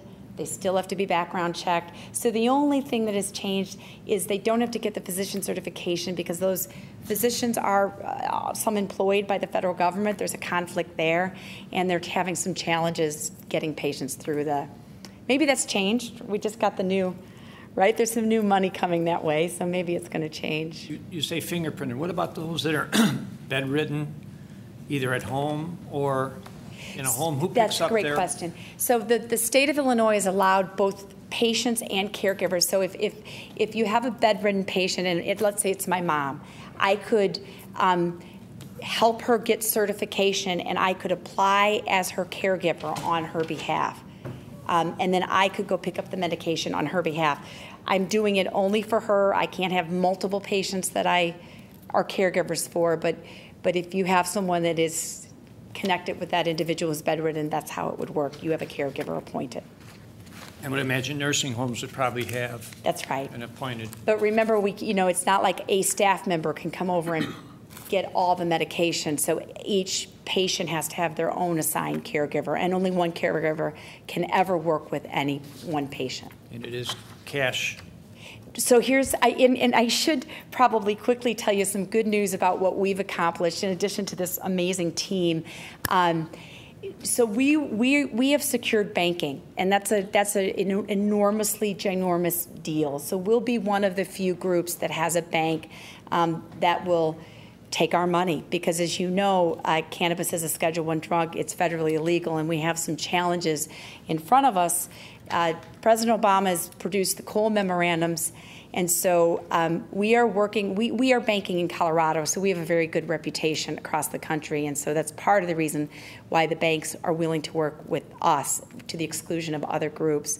But we have also spent some time writing policies and procedures to respond to the Cole memorandum, so we are actively working with banks to help them through this process. So the good news is, even though this is not covered by health insurance, and it is patients can pay cash, we can accept their debit cards, which is a big deal. So we won't be seeing, Ray will be happy to hear, hopefully we will not see as much cash, right? We don't want cash either. We do, wait a minute, we do want cash. But we don't want it, we would like it through the electronic system, of course. I have a clarification question for our finance director. Are these subject to sales tax when a patient were to buy medical marijuana? I could help a little bit, just because that was my question. It's taxed at pharmaceutical rates. So Prashant, you could probably, because Prashant has 4 pharmacies as well, so it's 1%. It's taxed, and then there's also a special tax on top of it. Okay. So what is the 7%? I see you have the advantages to Westmont. It says 7% privilege tax for the cultivation and 1% sales tax on this dispensary. And this is completely, this is driven by the state, of course. And it's been a challenge this past year working with this, because none of this, we don't know if the money is going to trickle down to you guys is the problem. And this is Illinois, so we have no idea what's going to happen. 7% is taxed on cultivation. And that money is probably earmarked already. I don't know, but we do have a basic sales tax that will find its way here. Just a follow-up point, maybe for our attorney. John, is the state ruled on municipality, can we make another tax on it, a local tax as a non-whole community, something new? No? No, you cannot, as a non-home rule community. Spencer, did you want to add anything? I did want to mention, if it is taxed at the drug rate is qualifying food and drug, then we still get the same 1% on this that we would get on anything else. If we were to have, a home rule sales tax or a non-home rule sales tax in the future, we wouldn't get it on that, just like we wouldn't on cars, but we still get the 1% on the qualifying drug. So if that's how it's taxed, we would get it. Okay. Thank you. I do have to point out that a couple of things that we've heard from some of the residents nearby is that the SACIT program, which we've got different interpretations right down the street, if they are a school or not a school, and it is across the street from a park. So I've had some concerns. And we're still in disagreement on SACIT. It's part of the school, and then the opposing view is it's not part of the school. Right. So I just want to throw that because I had comments on it. Well, first of all, thank you for considering Westmont, and personally, I'd like to see us on the cutting edge of this. I have a sister that suffers from MS, and this is one of the few medicines that she claims will help her. And unfortunately, today she has to go get it illegally, not legally as it is. The one thing with the state of Illinois, and I think we saw this with the concealed carry, they are beyond the rest of the nation. It seems like they have the strictest. I was looking through the qualifications. It doesn't seem like a California type where you can go to get the prescription next door and then walk to the store next door. The concern is, what are the advantages to Westmont? And at 8%, it's very interesting to me. At 1%, it becomes less interesting to me. Right. Great presentation, and I appreciate the professionalism and everything. So thank you. Thank you. Trustee Scott. What other communities around us are you considering? So the way this has worked is the state of Illinois is allowing 60 dispensaries in the entire state. DuPage gets 3. So Naperville's being considered also? Naperville has several groups. So what will happen is there will be a number of groups that are applying. They have gone through the same process I have over the last year where you're working with municipalities. Well, the reality is a lot of municipalities have found ways, even despite the fact that the state has asked us, right, John, not to prohibit this, many municipalities have found ways to circumvent that. To put it in areas where there are no buildings, to put a number of extra ordinances on top where no buildings are available in the town. So when you're looking at our area, let's say your sister lived here. If you're looking at our area, LaGrange, Western Springs, Hinsdale, Clarendon Hills, Oak Brook Terrace really wanted it. They had no buildings. Downers Grove accidentally cut out their town. That when I went and talked to the mayor, he didn't mean to do it. They put an ordinance and didn't realize they'd have no buildings left. Lombard did the same thing. They were wanting one and allocated it to their office medical center, and we can't put it there because we have to secure the building. Part of what Ray does is our security is really intense. Elmhurst put up a moratorium. They may end up with lawsuits. I don't know what's going to happen with them. Brookfield did a moratorium. So what happens is the state has passed this law, asked municipalities to open sort of their arms and help us get through this pilot program, and many, many municipalities struggled through that process. And They've done it because, and they haven't enticed us either.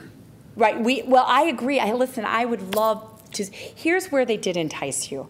They put together a merit-based application with a lot of bonus points. And the core points we're all going to make. The bonus points is where we need to be very strong. So when they've asked us to put together a really dynamic research program, work with drug abuse and prevention, figure out ways to do community outreach, those are real messages to the community that we're here to be an active part and contribute and do anything we can. And we, quite frankly, we are. The tax thing, talk to Lou Lang about that. I wish money would have trickled down, because where you guys sit is one thing. Cultivation is another whole thing. We ask these we get 21 cultivation sites that are attached to the 21 police districts. That's a challenge. They're not seeing any of the money, and they're letting a 100,000 square foot building set up in town. So they came in and said, well, we want to charge a hosting fee. We want 5% of gross sales. And then the IRS said, no. You're not going to do that. So and with those guys, people are coming up with community involvement solutions. So the state is really doing their best, honestly. I mean, I've never seen a program. The Department of Agriculture, Illinois Department of Financial and Professional Regulations, Revenue, and Health are all involved. And you're not going to believe this, but there were mile markers, timelines that they had to meet every single time they beat it, right? You know, like the draft rules are due here, they would come out 2 weeks early. And this is Illinois. I mean, it's remarkable. So our patients have started enrolling September 1st. So A through L are going to their doctors, they're getting certification, and they are allowed to submit their application to the Department of Health, and we're going to take the rest of the alphabet October through December. We don't know how many patients we're going to have. The conservative, estimates by the state are 15,000 patients in the state of Illinois. A lot of us are thinking maybe double that, 30,000 patients. The way that falls out is you'll see about 500 patients that are members of the dispensary. You don't get to jump from dispensary to dispensary. You become a member of that dispensary, and you have to request to change to another dispensary. It's a process through the Department of Health, by the way. Can you, I have two questions then. One would be, let's say this thing becomes mainstream. Yes. What keeps the hospitals from getting involved at that point then? Where then they'll have their own dispensaries, they'll be able to do it as the doctor writes the prescription, gets it right at the hospital, and then it cuts you out. Absolutely. I think what we're looking at here is we're taking the risk because this is a pilot program. This is Illinois. Litigation is expected. We have no idea what's in the road ahead of us other than you got to kind of take each step as you go. Hospitals, doctors and hospitals desperately wanted to be involved in this. I think what was it, Mazamek downtown? One of the, some of the hospitals wanted to put in a dispensary and had a lot of conflict because what the state of Illinois has said is that physicians cannot be owners, quite frankly. They can't have any interest. I've been in town hall meetings where doctors have said, I'm giving up my medical license. I'm going to give it up. And still that was a conflict because they wrote the legislation that said that even if you ever were a physician. So that's why you see at the moment hospitals not getting to dig in. And then in Colorado, yeah, an average dispensary, how many members do they have? So I can tell you this. So we at the moment with 4 dispensaries have about 12,000 patients. How many are from in-state and how many are from out of state? So you're right. So Colorado has 3 sort of tiers of what they do. They have medical, which is how Colorado started. So when the Green Solutions opened in 2010, it was all medical. And the 4 Speedle brothers that started this company, by the way, with $100,000, it's a family-owned business. They've never taken in private money. They put every single penny back into the business. They started with medical. Eric and Kyle have been instrumental in increasing regulations in Colorado. So when Colorado came online, everybody opened up. There was like 400 dispensaries. What happened as the program developed, as this pilot program developed, is they increased the regulations and they took it down to about 160 dispensaries. When recreational came online, then you saw a different set of rules, and you have to be 21 and show your driver's license, and you can get access. They also have a 3rd tier, which is they have people that go there for tourism. Whether it's you can't get a flight to Denver. You can't. There's 55 flights out. You're like this in the flight. You can't move. Only because I'm on them a lot now. So, it's just so. But if we're going at the idea that there's a slippery slope here, here's what I will tell you. I do think that ultimately cannabis will be legal in the United States. Absolutely. So then the challenge becomes different. It becomes, how do we regulate it? How do we tax it? How do we control it? Because what you're looking at in this pilot program is the first step of figuring out how to control it. That's it. We're trying to figure out how to roll this out responsibly. And if Westmont is on the forefront of that, the benefit well beyond the taxes that you're going to get is, I will tell you right now, you have in this country a lot of cannabis enthusiasts. You may not think that, but we have 8 out of 10 Americans, whether you're a Republican, a Democrat, an independent, whatever you are, you support this medical cannabis. That's why it's sweeping the country. So I think we need to make some decisions about how to be the flagship store, how to make it the best, how to regulate it, because people will come to town. They are going to appreciate what you've done because they're going to understand when they pick up the newspaper that LaGrange said no, Hinsdale said no, Oakbrook said no, Downers Grove said no, everybody else around you said no, and you said yes. That is progressive. Wait, isn't that, Jill, is that in the tagline? We are the come on, guys. We are the progressive town. What's the tax structure now? Because I'm sorry, I had to step out for a second. What's the tax structure in Colorado right now for it? So tax in Colorado is 1% on medical, same as we have here. Let's get to the other Let's part. get to the good stuff. So you're all about tax. You want your money. So here's what happens in rec. You know, every month, Denver hands over $22 million to the government. And so that's the monthly number of tax revenue that's going up. On the rec side, I think Eric told me, I mean, when you add it all up, it's about 36% taxes coming out of all kinds of stuff. But what is it locally? Locally, yeah, it's unfortunately, it's not a question myself or anybody in my group here can answer. I mean, if it's the 1%. Yeah. I'm not sure I want to be that 1%. Right. Because everybody else is making the dough but us. I know, but if we take it out of the money thing. But you have to, because that's what you're asking us. Yeah. To consider something, and we're a business right. that has to provide services to its residents, and we have to be able to afford it. Right, I agree.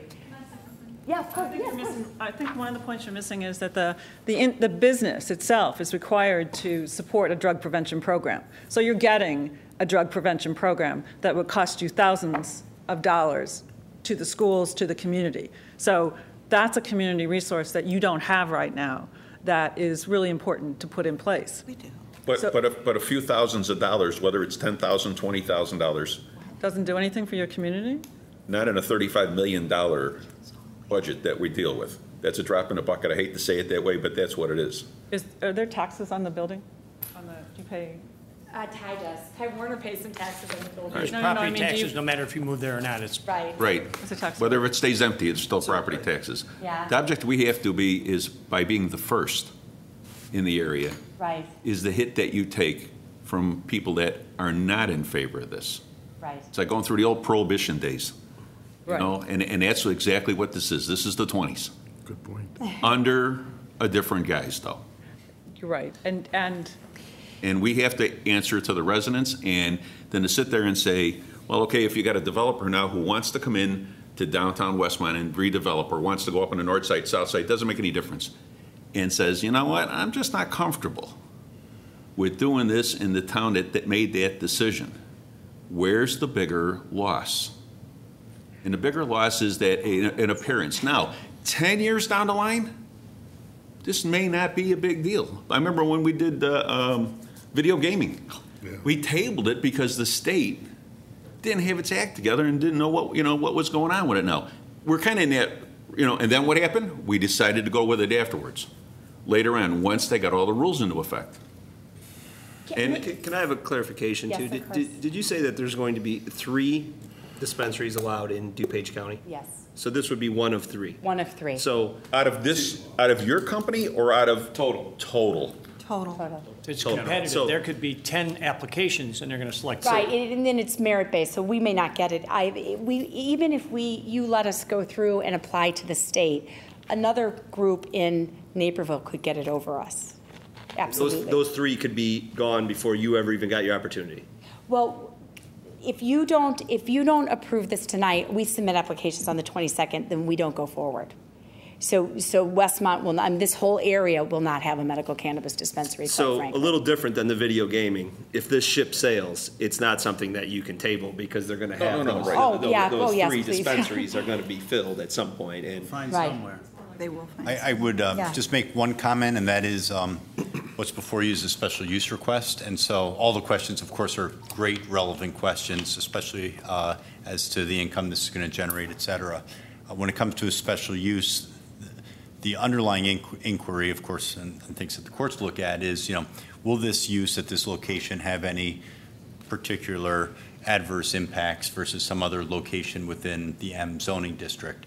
And in that regard, I know the mayor pointed out, some concerns over the park and that Sasset school, and just keep those issues in mind, whether this will have an impact or not have an impact. And you may feel with the security and everything else that there's no impact whatsoever, and these guys have their act together. You may, that is one of the factors, John. Like you say, it's probably harder to get it here than it is to walk across the street at the park or the high school and get it. Sure. And there is some reality to that this is probably more secure than. We're Fort Knox. You can't get near us. We videotape every inch. We are required to have every space, even inside and out, videotaped. We have to keep our continuous feed for 180 days. 180 days. It goes to the police station. It goes to the state police. We will know everything that happens around that building. Are they regulated where they can consume? So you may not. So that's a really good question. So that is stricter than you could believe. So when you look at a dispensary, nothing is out. You can't touch it or anything. It's all sealed. You may not consume it on or outside the premises. You may not consume it in a park. Our bud tenders cannot be patients. They cannot be users. That's in the law. So there is absolutely no consumption. If we open a product to show it to someone, it's all seed to sale tracked. It has to be destroyed through a pretty intricate waste management system, which means it has to be combust. I mean, that program alone is pretty intense, just to destroy what has been opened in public. Could they go out in their car? No. Well, let's say they did. Or let's say they walked out the door and they did. What happens to that person if the chief happens to be driving by and sees it? He can arrest them. What happens to them being able to buy again in the future from you? They may indeed lose their medical card. So I think Besides that, the Department of Health. State-run organization. Yeah. Well, we got to rely on them at some point. But yeah, they would get to make the call. If they have an arrest on their record, that they're going to have a problem. They have to, by the way, the medical card is not for life. You have to renew it every year. So if they did get arrested, the background check the next year would probably create a huge problem for them. Can I maybe just add, because I know you guys want to get home, one thing. This is a special use permit and John, you could weigh in on this, I know, but the state's law is it Section 140? I think it's Section 140, is pretty clear on not prohibiting this use. So when I came and started working with Jill, I was given a map of where we could put this. And the reason why we chose, by the way, this is our building. The reason why we chose this building here is because you guys had made a decision in November that you were going to let a medical cannabis dispensary come to your manufacturing district. This building right here is the only building that works in that entire district. So if you said that one doesn't work, you've got to go somewhere else. You don't have anything else that works. This is it. Well, can I interrupt you? Yeah. That's not true. You have one? Because you should have told me. We have, you testified that you need a building that's about 2,500 square feet. And the problem is in many of the M districts or industrial districts, the buildings are 10,000 square feet, 20,000 square feet. They're way too big for their needs. That's not the consideration from a zoning standpoint. The zoning standpoint is you have a use that the state said is a legal use. So you can't exclusionarily zone that use out. You should allow it in some zoning district. The village has said the M district. Now it's up to any applicant to find a building within that district that's suitable. If they can't find a building in that district, so be it. If they find a building, it's still up to you guys to determine whether that particular location is appropriate. That's what the special use process is about. Okay, that makes sense. So with regard to Sasset, we did go through that journey as well, and Sasset is funded by probably the Department of Education ultimately, but unlike the secondary school that is also butting up to the manufacturing district. And unlike Sasset's high school program that is also in Westmont, what that is it's called a transition center. And it is for young adults ages after high school. The state has come back and said, if we would allow you to open a medical dispensary at this location. This is what the state has communicated to us. Because the transition center is for young adults who have graduated high school, and we continue to provide services from the ages of 18 to 26. They have not, that's close, but not That quite goes, true. oh, I'm sorry. Go ahead. The Sasset School is for high school students with disabilities, and the school code says high school students with disabilities means students ages 3 to 21. This school accepts, basically allows for continuing education for high school students who have not received a diploma up to the age of 21, consistent with the school code. I gave the opinion I believe it's a school. I've talked to the administrator of Sasset who says, yes, this is a school. We teach high school students with disabilities who need a longer time period in school than your normal student. No one has a high school diploma who's at this school. I believe it's a school. That's just my legal opinion. The state said we don't think this is a traditional secondary school as defined in the Act. Fine, that's their opinion. Doesn't mean that there aren't students of some sort there, and you can take it into consideration either for or against. That's up to you guys. If I might, oh, I'm sorry, Mayor. Trustee Addington. Yes, Yeah, yes. I think maybe I can, let me try to put some of this in perspective, because I'll let you know where I'm at with this.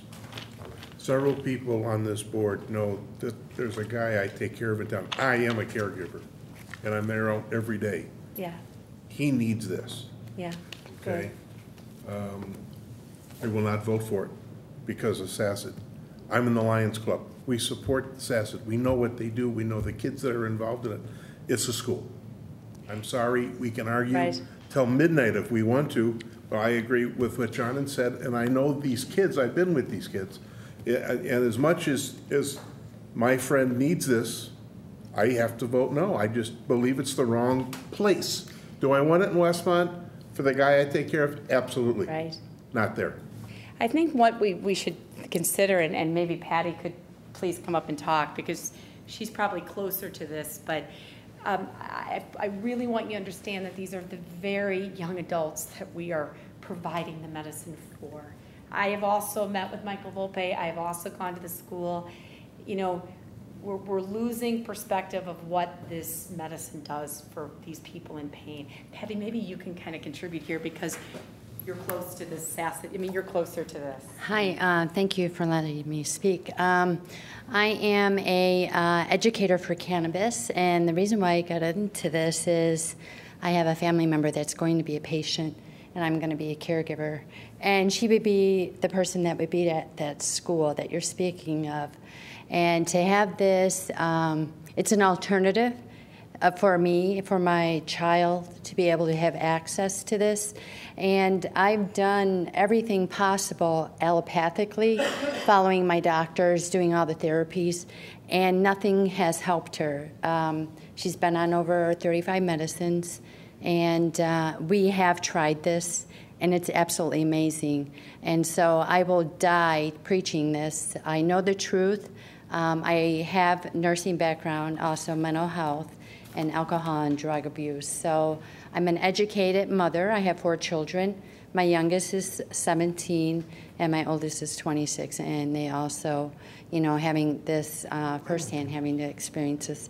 I was actually looking for another place to live, and Westmont was one of the places I was going to think about moving to.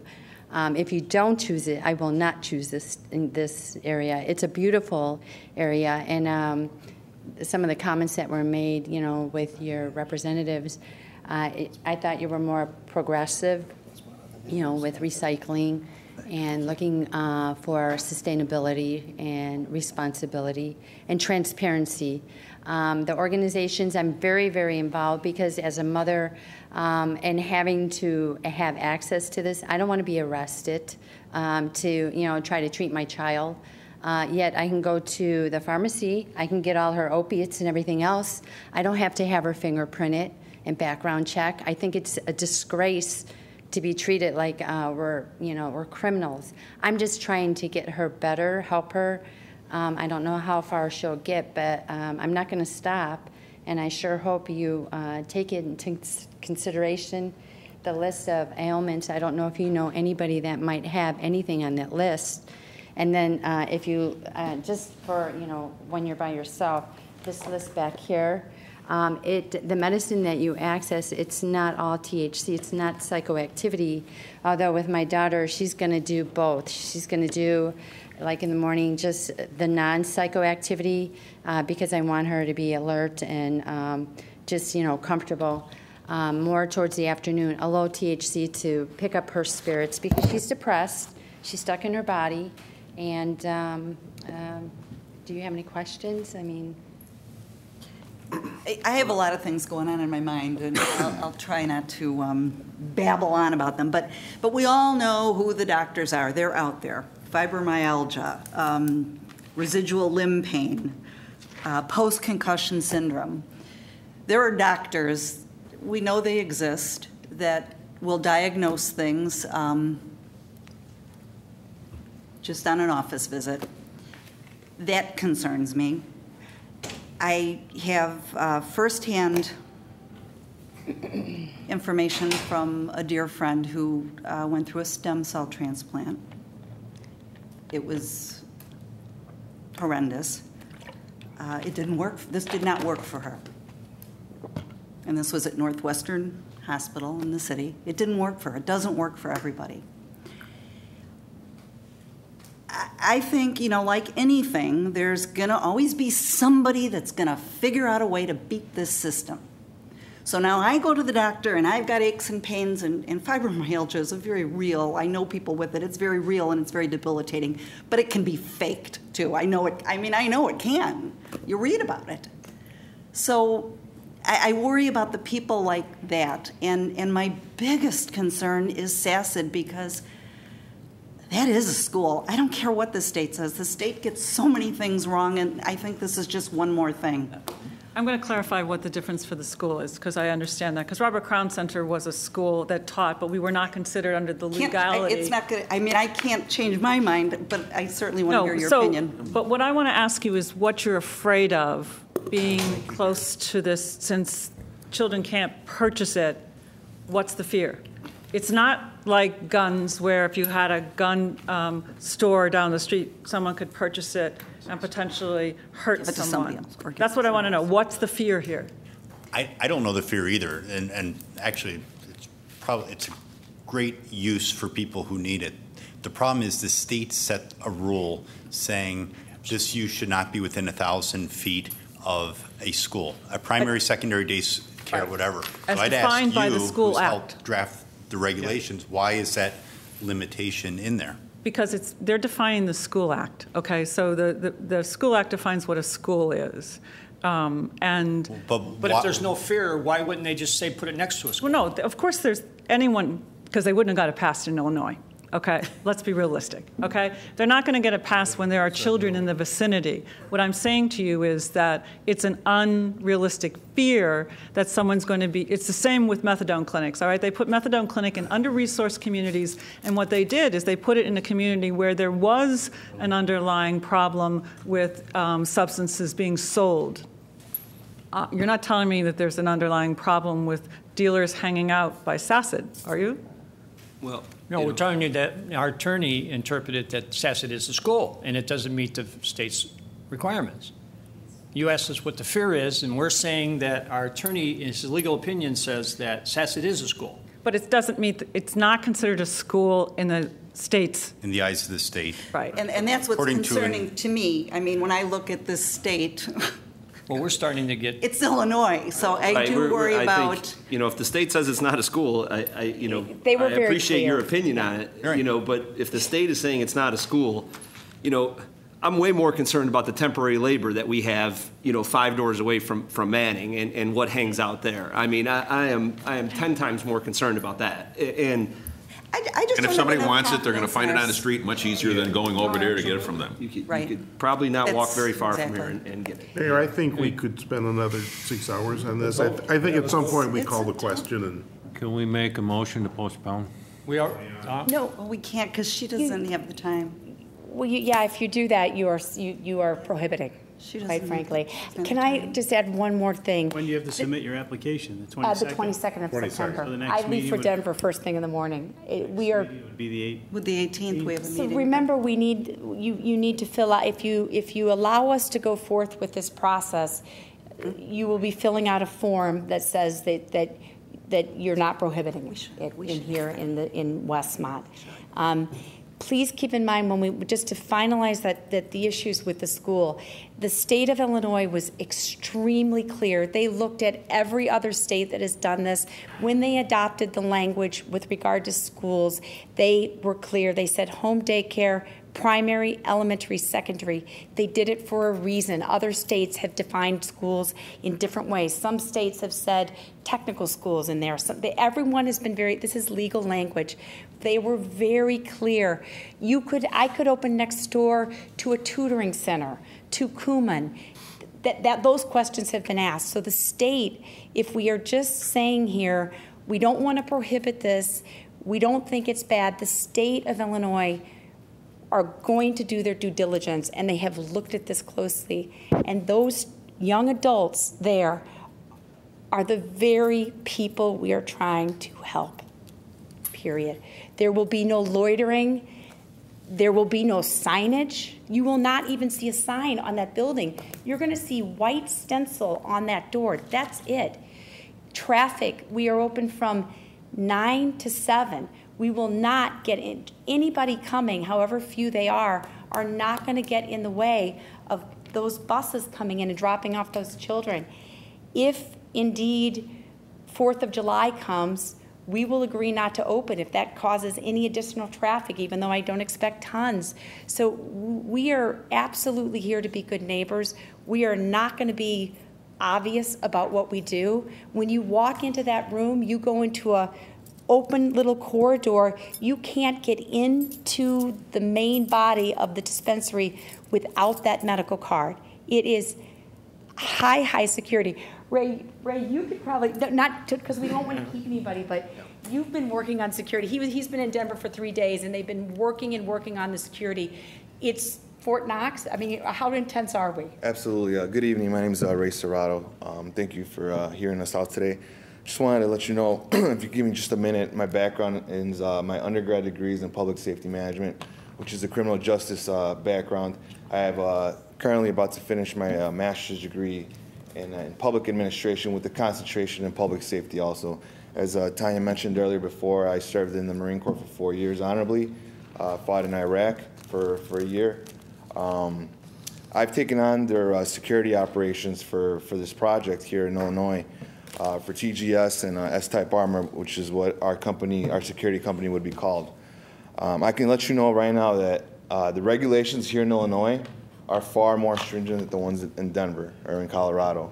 I've gone over there and checked out their operation, and even though they set high regulations for themselves as a company, Illinois, when they've taken a look at the statutes for Illinois, they're like, their eyes open up like, wow, that's amazing that Illinois is even requiring you to do that. But as Tanya mentioned, our facilities, we can assure you and let you know right now that it will be like a Fort Knox. Not any child will be able to walk into that dispensary. We will have a guard in that reception area to greet the patient with their medical card. They would have to get buzzed in. We're going to have biometrics, finger scans. There's going to be 24-hour surveillance cameras. And we have oversight from ISP, Illinois State Police. They have oversight over our operation. I can tell you right now that I would have no problem working with your police chief or police department so that they can have oversight over this operation also. This is full transparency. We're not trying to keep anything from you guys. And what we want to push out to you is that the aid and the well-being of the patient is our first concern. And we would never endanger any of your community members, and especially not any children that go to the school that you mentioned. So if you have any questions for me as far as safety-wise or security-wise, I can answer that for you now. John, I have a question for you. What's our recourse if something strange were to happen after we did grant this? They get their application approved from the state, they open up, and we start having issues. Like gambling, if we have issues, we can take it away. Do we have any recourse with this? You know, here's what we've done with other special use permits. If you have normally no. Once you grant a special use, as long as they're operating, if they have legal issues, there's legal recourse with the police department or with the state that they're going to have to answer to. So let's say there's a problem a block away, right, and it's someone who's chooses to break the law and open the container and smoke. Is that something or ingest, right, whatever? Right. Yeah, it's hard to go back to the center and say, you did something wrong, you violated a condition in the ordinance. You can put conditions in the ordinance, special conditions. It's hard to regulate them for what their patients may do once they get off premises. But if in turn they didn't have this security, if kids from the high school were walking in there and there's no guard and no fingerprinting, and then what would we have? I mean, at that point, would we have? Yeah. Then they would be doing something wrong. Right. Correct? So I left the ordinance very generic right now, and it was going to be a question: if this passes, what special conditions would you want to impose on this? And things like the signage shall be limited to signage on the door only. Hours of operation, I think she said 9 to 7. Not open on 4th of July because that is such a popular time in the park and parking is overflowing. But you also can do things like you have to comply with all requirements of the state law. And if you violate the state law, you can have a 1 strike, you're out, or, you know, on 3 times, at least 3 times, you can revoke the special use permit. What I'd like to do is see if somebody from the audience has a question, if you'd like to. I just have a question. What happens to the cannabis once it's in the community, and let's say the patient doesn't consume it all, passes away?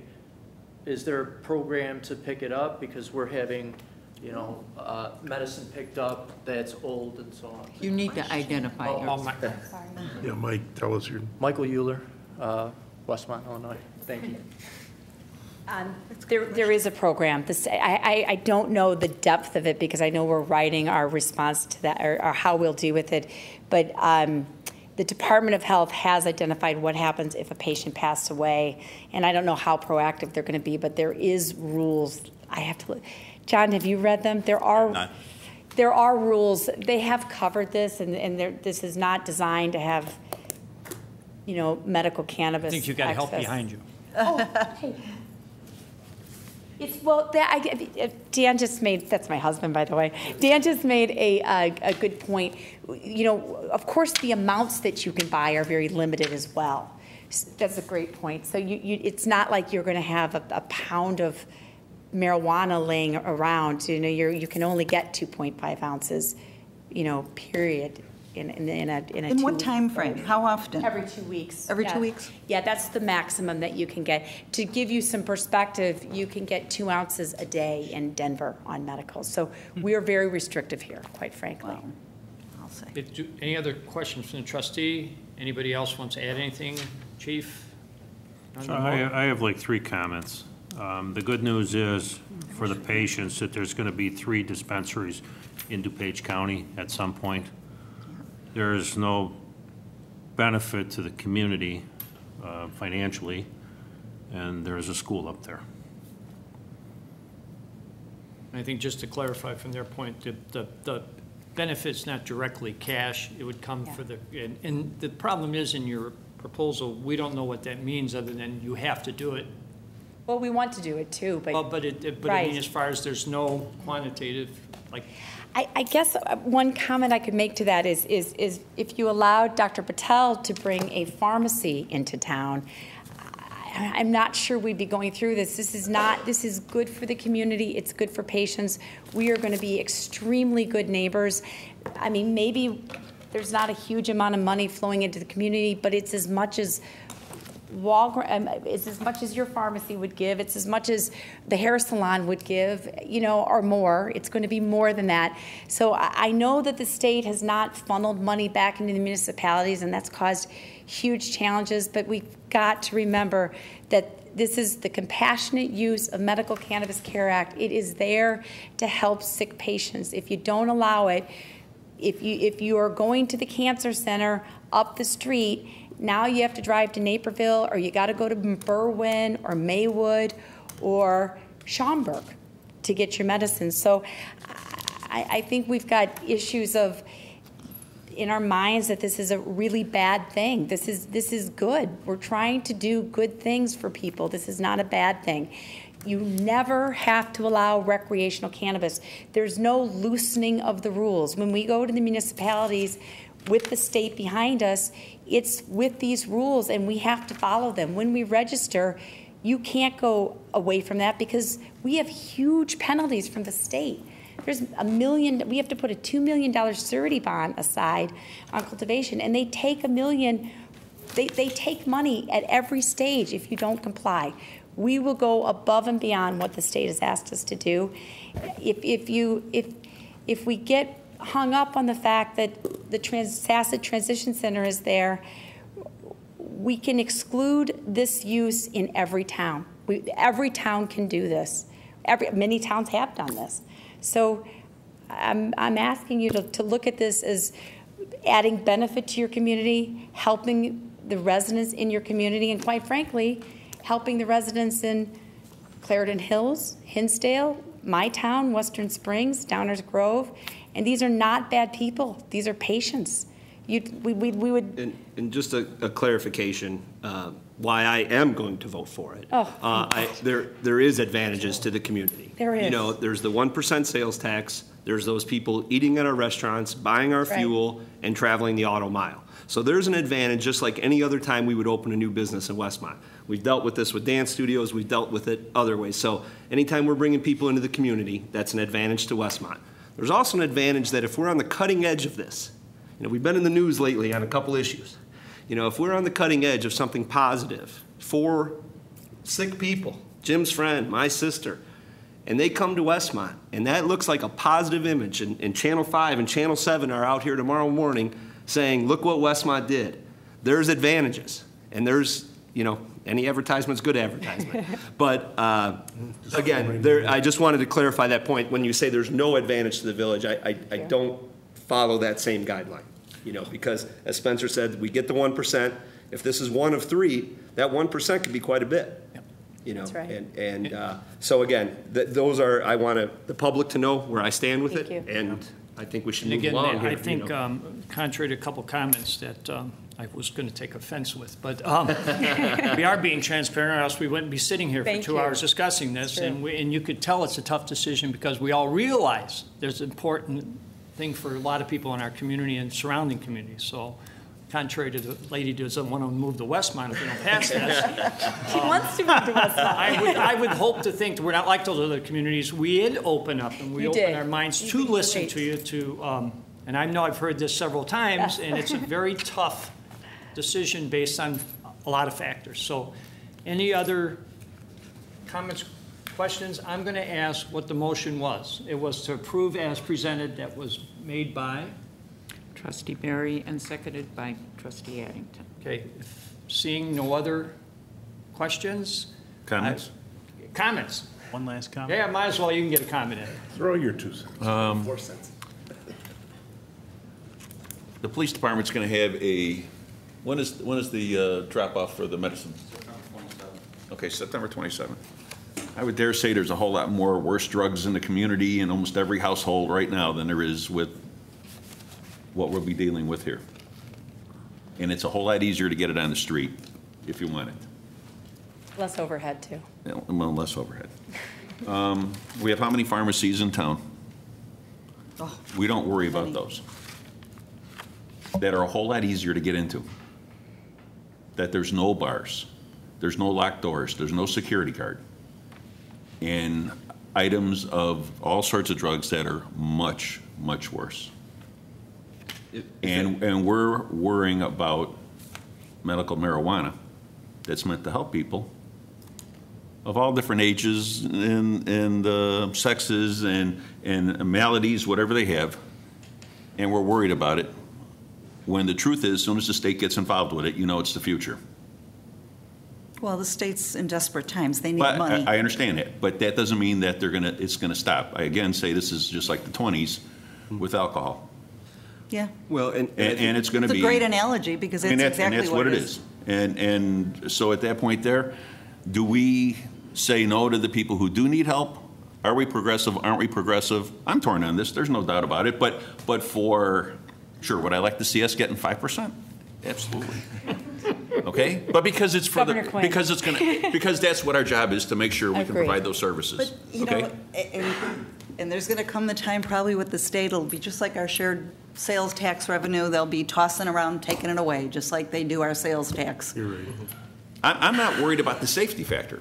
I'm not as worried about the safety factor. I Does it- know there's why- going to be because you can abuse. still There get it on the always street is. easy. There's always somebody that's going to somehow Right. beat the system, and you deal with that and you move on. But Well, Just- I was worried about the school factor, and I have family that worked for SACID. And, you know, in the beginning of this meeting, I was thinking, well, you know, it is a school. But if you're thinking about it, knowing these SACID students, it's a little different than a normal school. And they're supervised a lot more than I was supervised in high school, than I was in grade school. They'll always have someone with them, whether it's an aide or a teacher. The classes are a lot smaller. It's intense supervision. I mean, I could never do the job that these teachers do. So in the beginning, I was, you know, as soon as the school, I was right with Trustee Eddington. Obviously, there's folks that really could use this.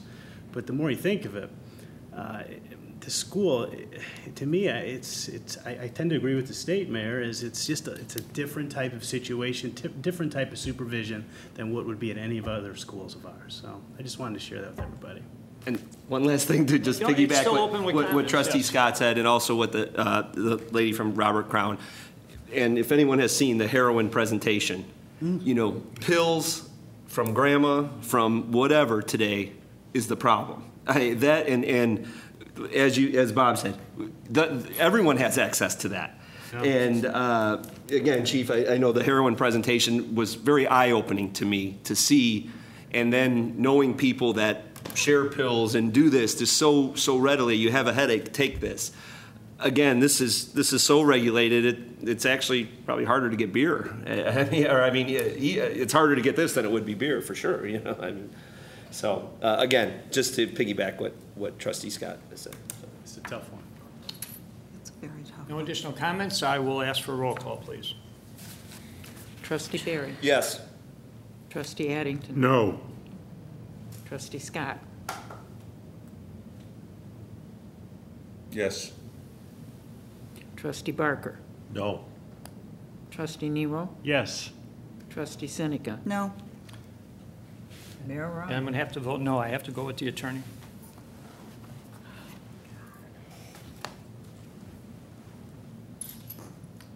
A very hard So one. unfortunately, it failed.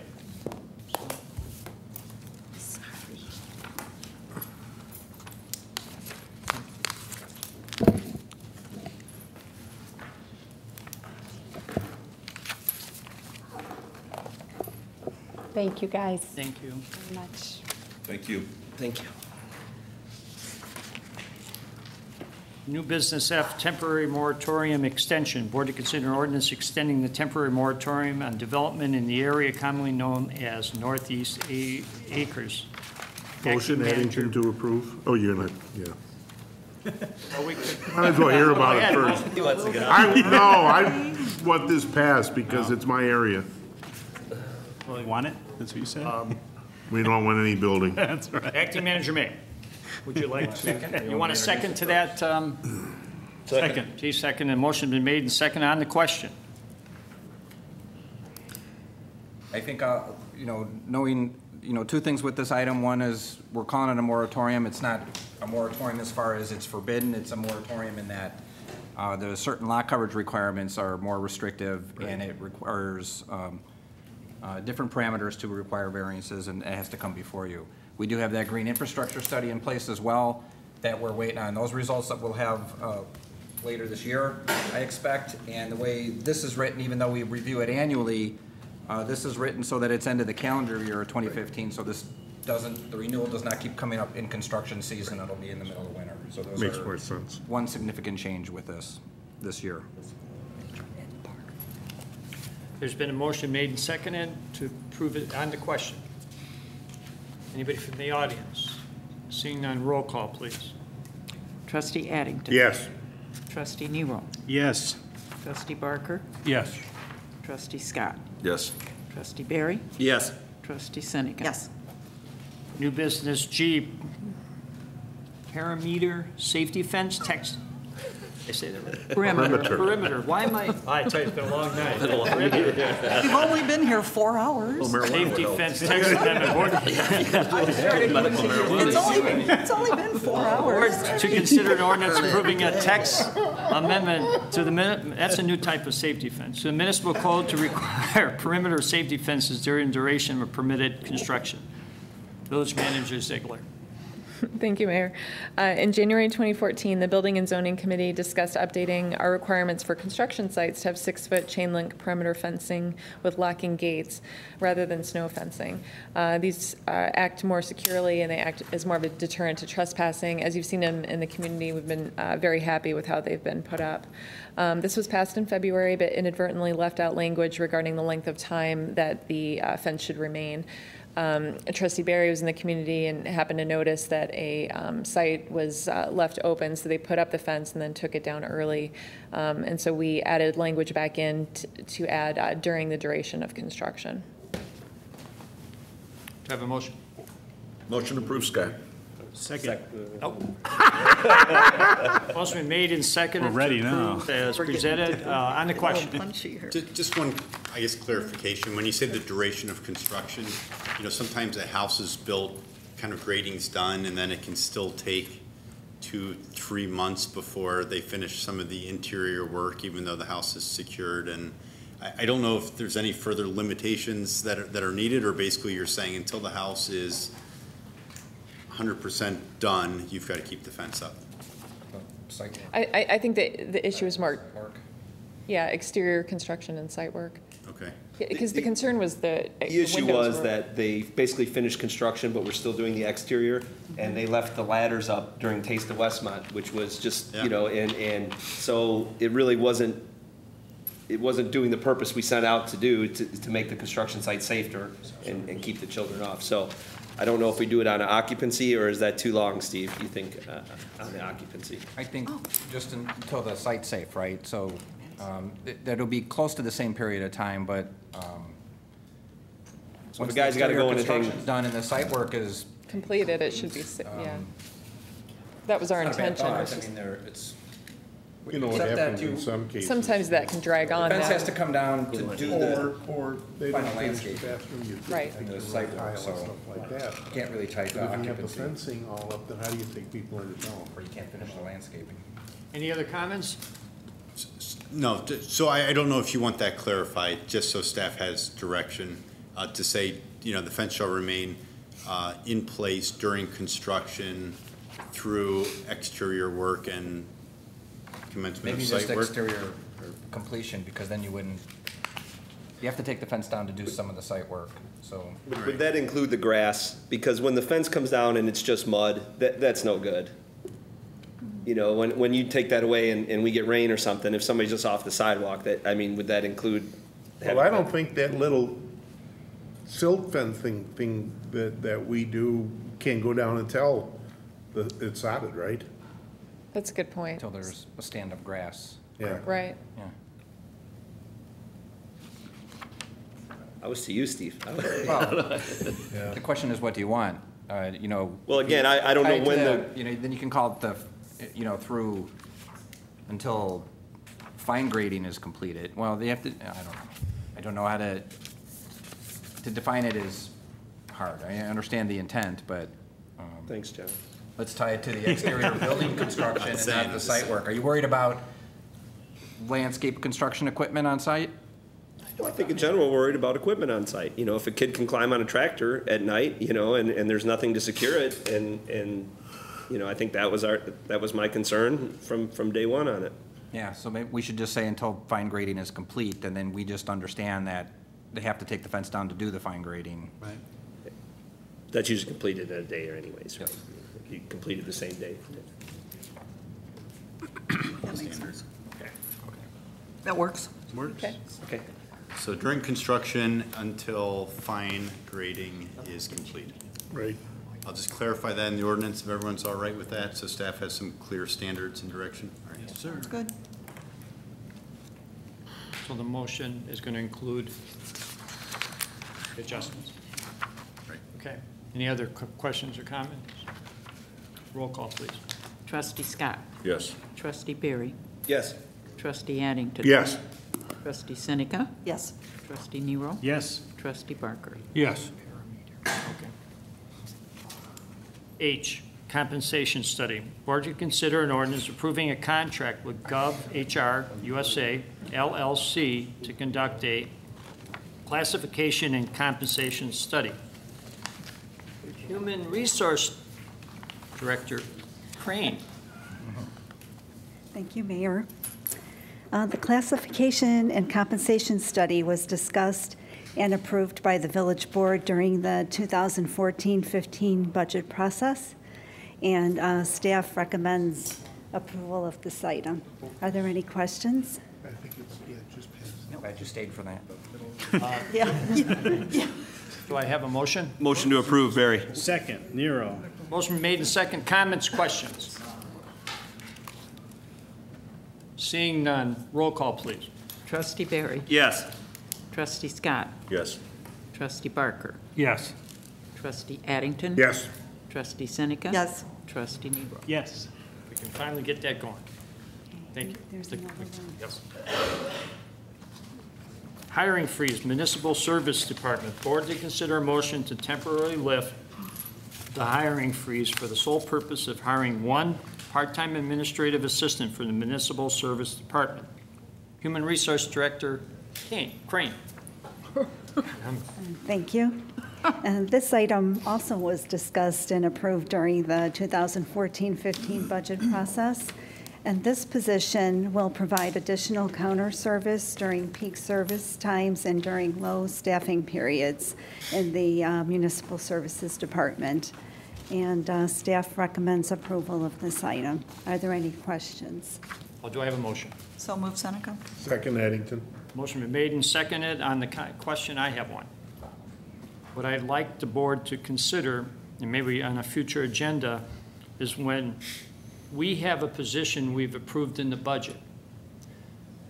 We really don't need to lift a hiring freeze. It's already been approved. The staff should be able to hire that position. It's a budgeted position at that point. So if the appropriate thing, can I ask that to be on the future agenda, that maybe we lift that part of the hiring freeze? Yeah, legal. Okay. It's really It makes perfect sense. Yeah, I mean, really, it's been approved by us. It's in the budget, so they should be able to just go ahead and fill that position. I thoroughly agree. Okay. So the motion now is to lift it for this position. Any additional questions? Nope. Seeing none, roll call, please. Trustee Seneca. Yes. Trustee Nero. Yes. Trustee Barker. Yes. Trustee Scott. Yes. Trustee Berry. Yes. Trustee Addington. Yes. Thank you. J, Auto Aid Agreement. Village of Oak Brook Fire Department. Board to consider an ordinance approving an automatic aid agreement with the Village of Oak Brook Fire Department. Chief Weiss. Thanks, Mayor. Again, as we were last meeting and the meetings before, we're in here reviewing and updating our auto aid agreements with all the surrounding departments that we do auto aid with, and that also gives us auto aid. And this agreement is to provide an engine, truck, ambulance squad chief, or other equipment as needed to the stricken community in event of emergency. Our staff recommends approval. Do I have a motion? Motion to approve, Barry. Second, Scott. Motion been made, second, on the question. Anybody from the audience? Seeing none, roll call, please. Trustee Berry. Yes. Trustee Scott. Yes. Trustee Addington. Yes. Trustee Nero. Yes. Trustee Barker. Yes. Trustee Seneca. Yes. Thanks, Chief. Agenda item L, private property enforcement agreements. You have to do. K, you want to do K first? Oh, I missed. Familiar, but it's a little bit different.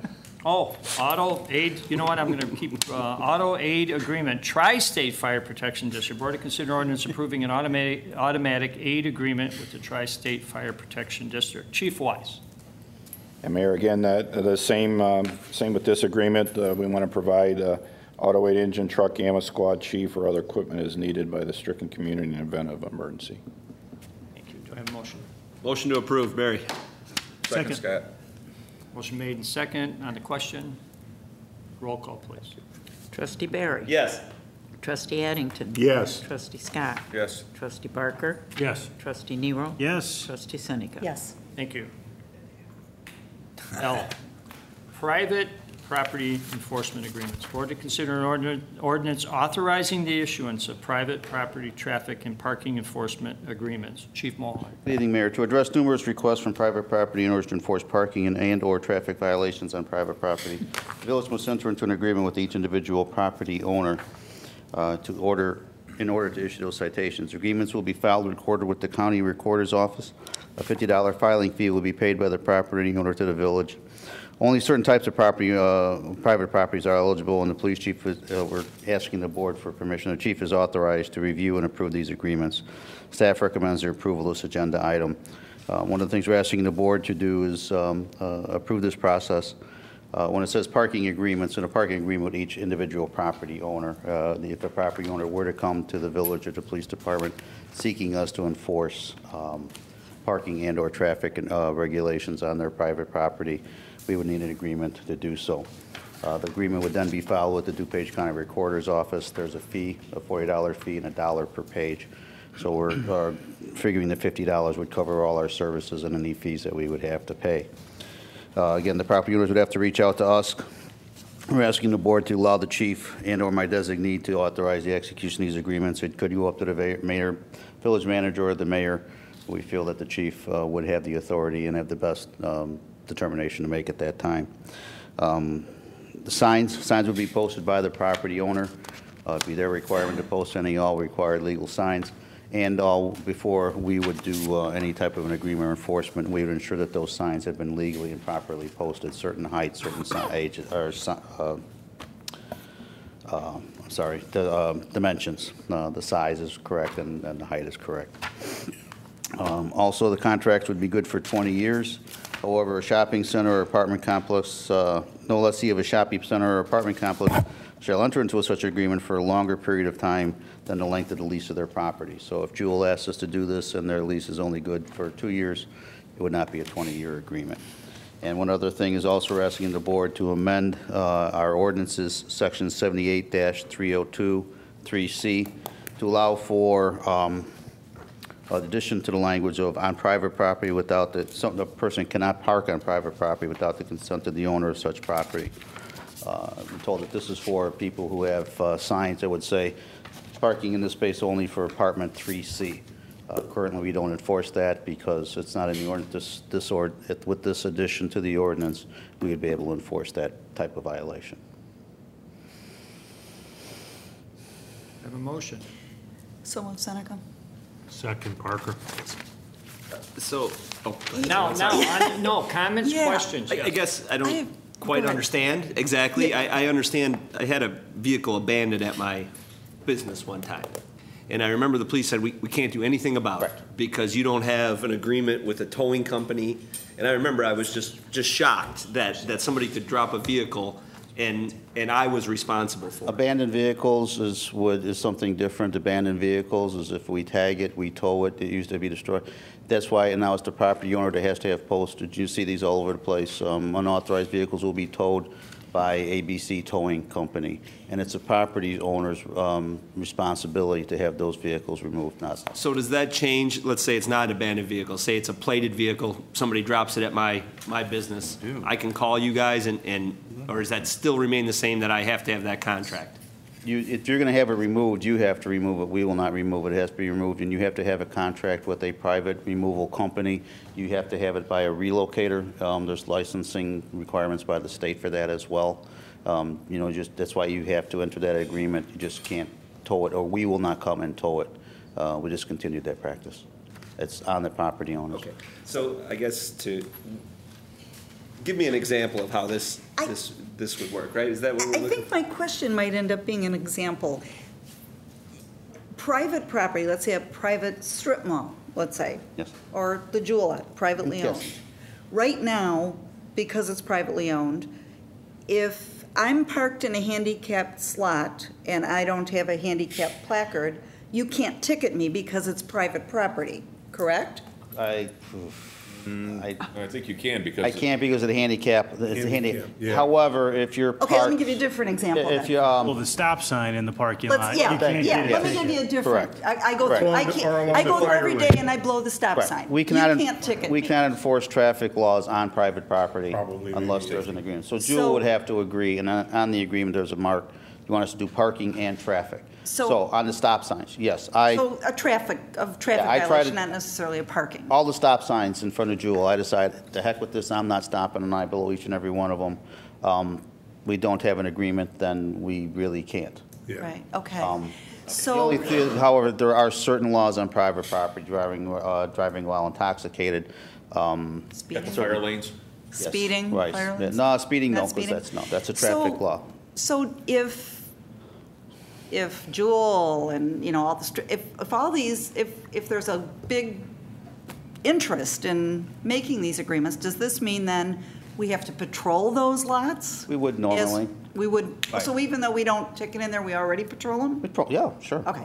There's Yeah, no no. obligation, though, to spend Okay. more manpower. Well, I just guess that's what I because was the getting at. agreement's Is it gonna, you know? No, more it's our manpower, normal more- patrols, our officers driving through, watching for Okay. the handicaps, our community service officer. Chief, is this more made for like resident, for like More the apartment apart- buildings? yes, Than a More commercial than- building? more than Because malls. Yes, you tick correct. off your Yeah. customers, they're not coming back. Yeah, one part That's I, what Schaumburg did. I think Schaumburg actually axed this along with the red cameras because all the retailers in the mall got PO'd it. I know Darien has and it. again, it's up for the property owner to come to us that they're interested in this. We're not going to go and And that's start why I selling like this it. to them. So Yeah. Chief, Gives them would that opportunity. change with an accident? Are accidents on private property, you guys can't issue a ticket either? Correct. Is that correct? Correct. Unless you're a DUI or Unless you're something. intoxicated Correct. then? Yes. Interesting. And here's an agreement community with the school board, hospital, condominium, complex owner association, or owner of any commercial, industrial facility, shopping center, apartment complex which controls the parking area within the limits of the municipality. But here again, too, they will come to us. We're not going to say, hey, do you want this? If they come to us, you know what, I have this truck parking on my property overnight and he just won't leave, well, then we would have a mechanism to agree, to work with that.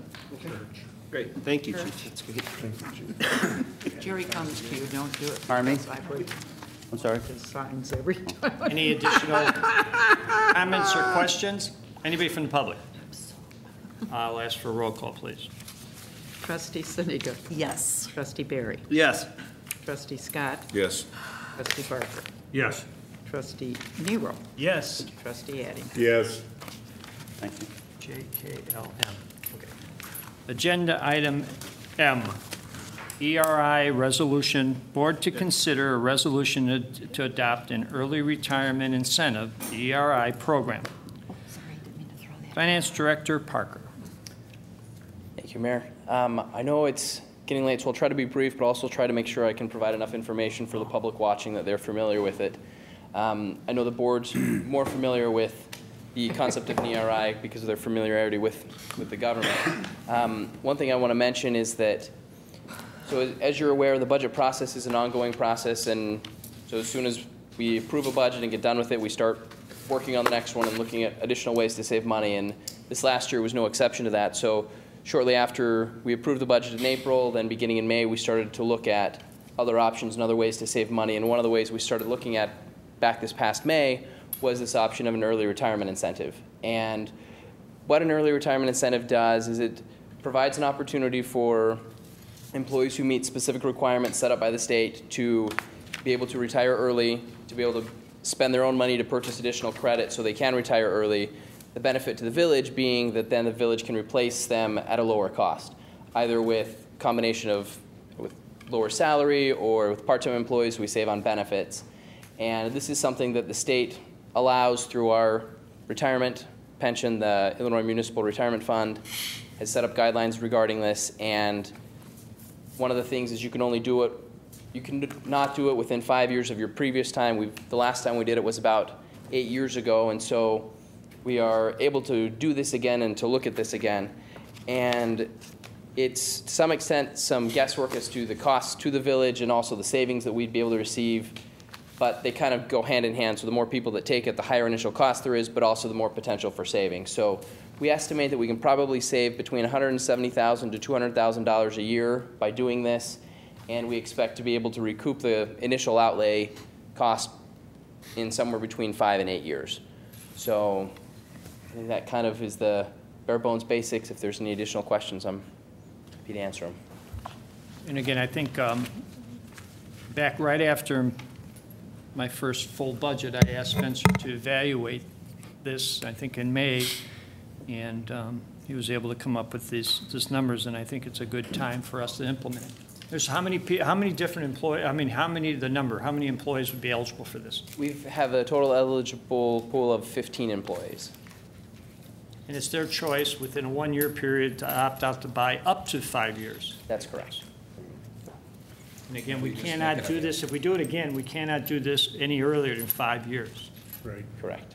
But it's been longer than 5 years since we did Yeah, it the last yeah. time. Yes. so. Yep. So do I have a motion? Motion approved, Scott. Second, Addington.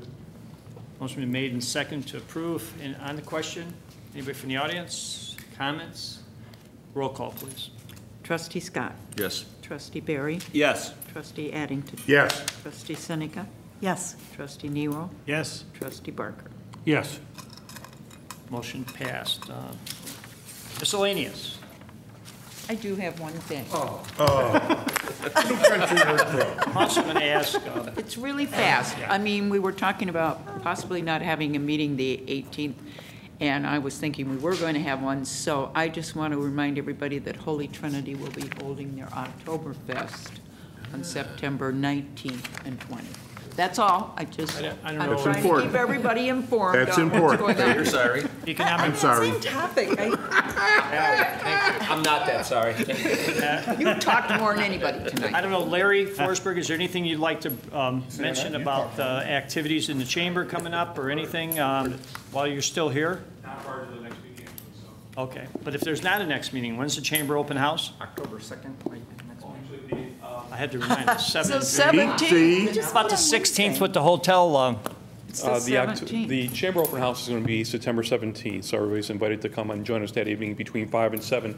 That is going to be the official kickoff for the Stuff to Truck Community Food Drive. We're partnering with People's Resource Center. We're going to have a community-wide food drive, and on October 25th, in conjunction with the Trick-or-Treat Trail, we'll have a truck out on Cass Avenue where we'll all be supping it to bring those food items and clothing items to the People's Resource Center, which will be greatly needed through the months of November and December.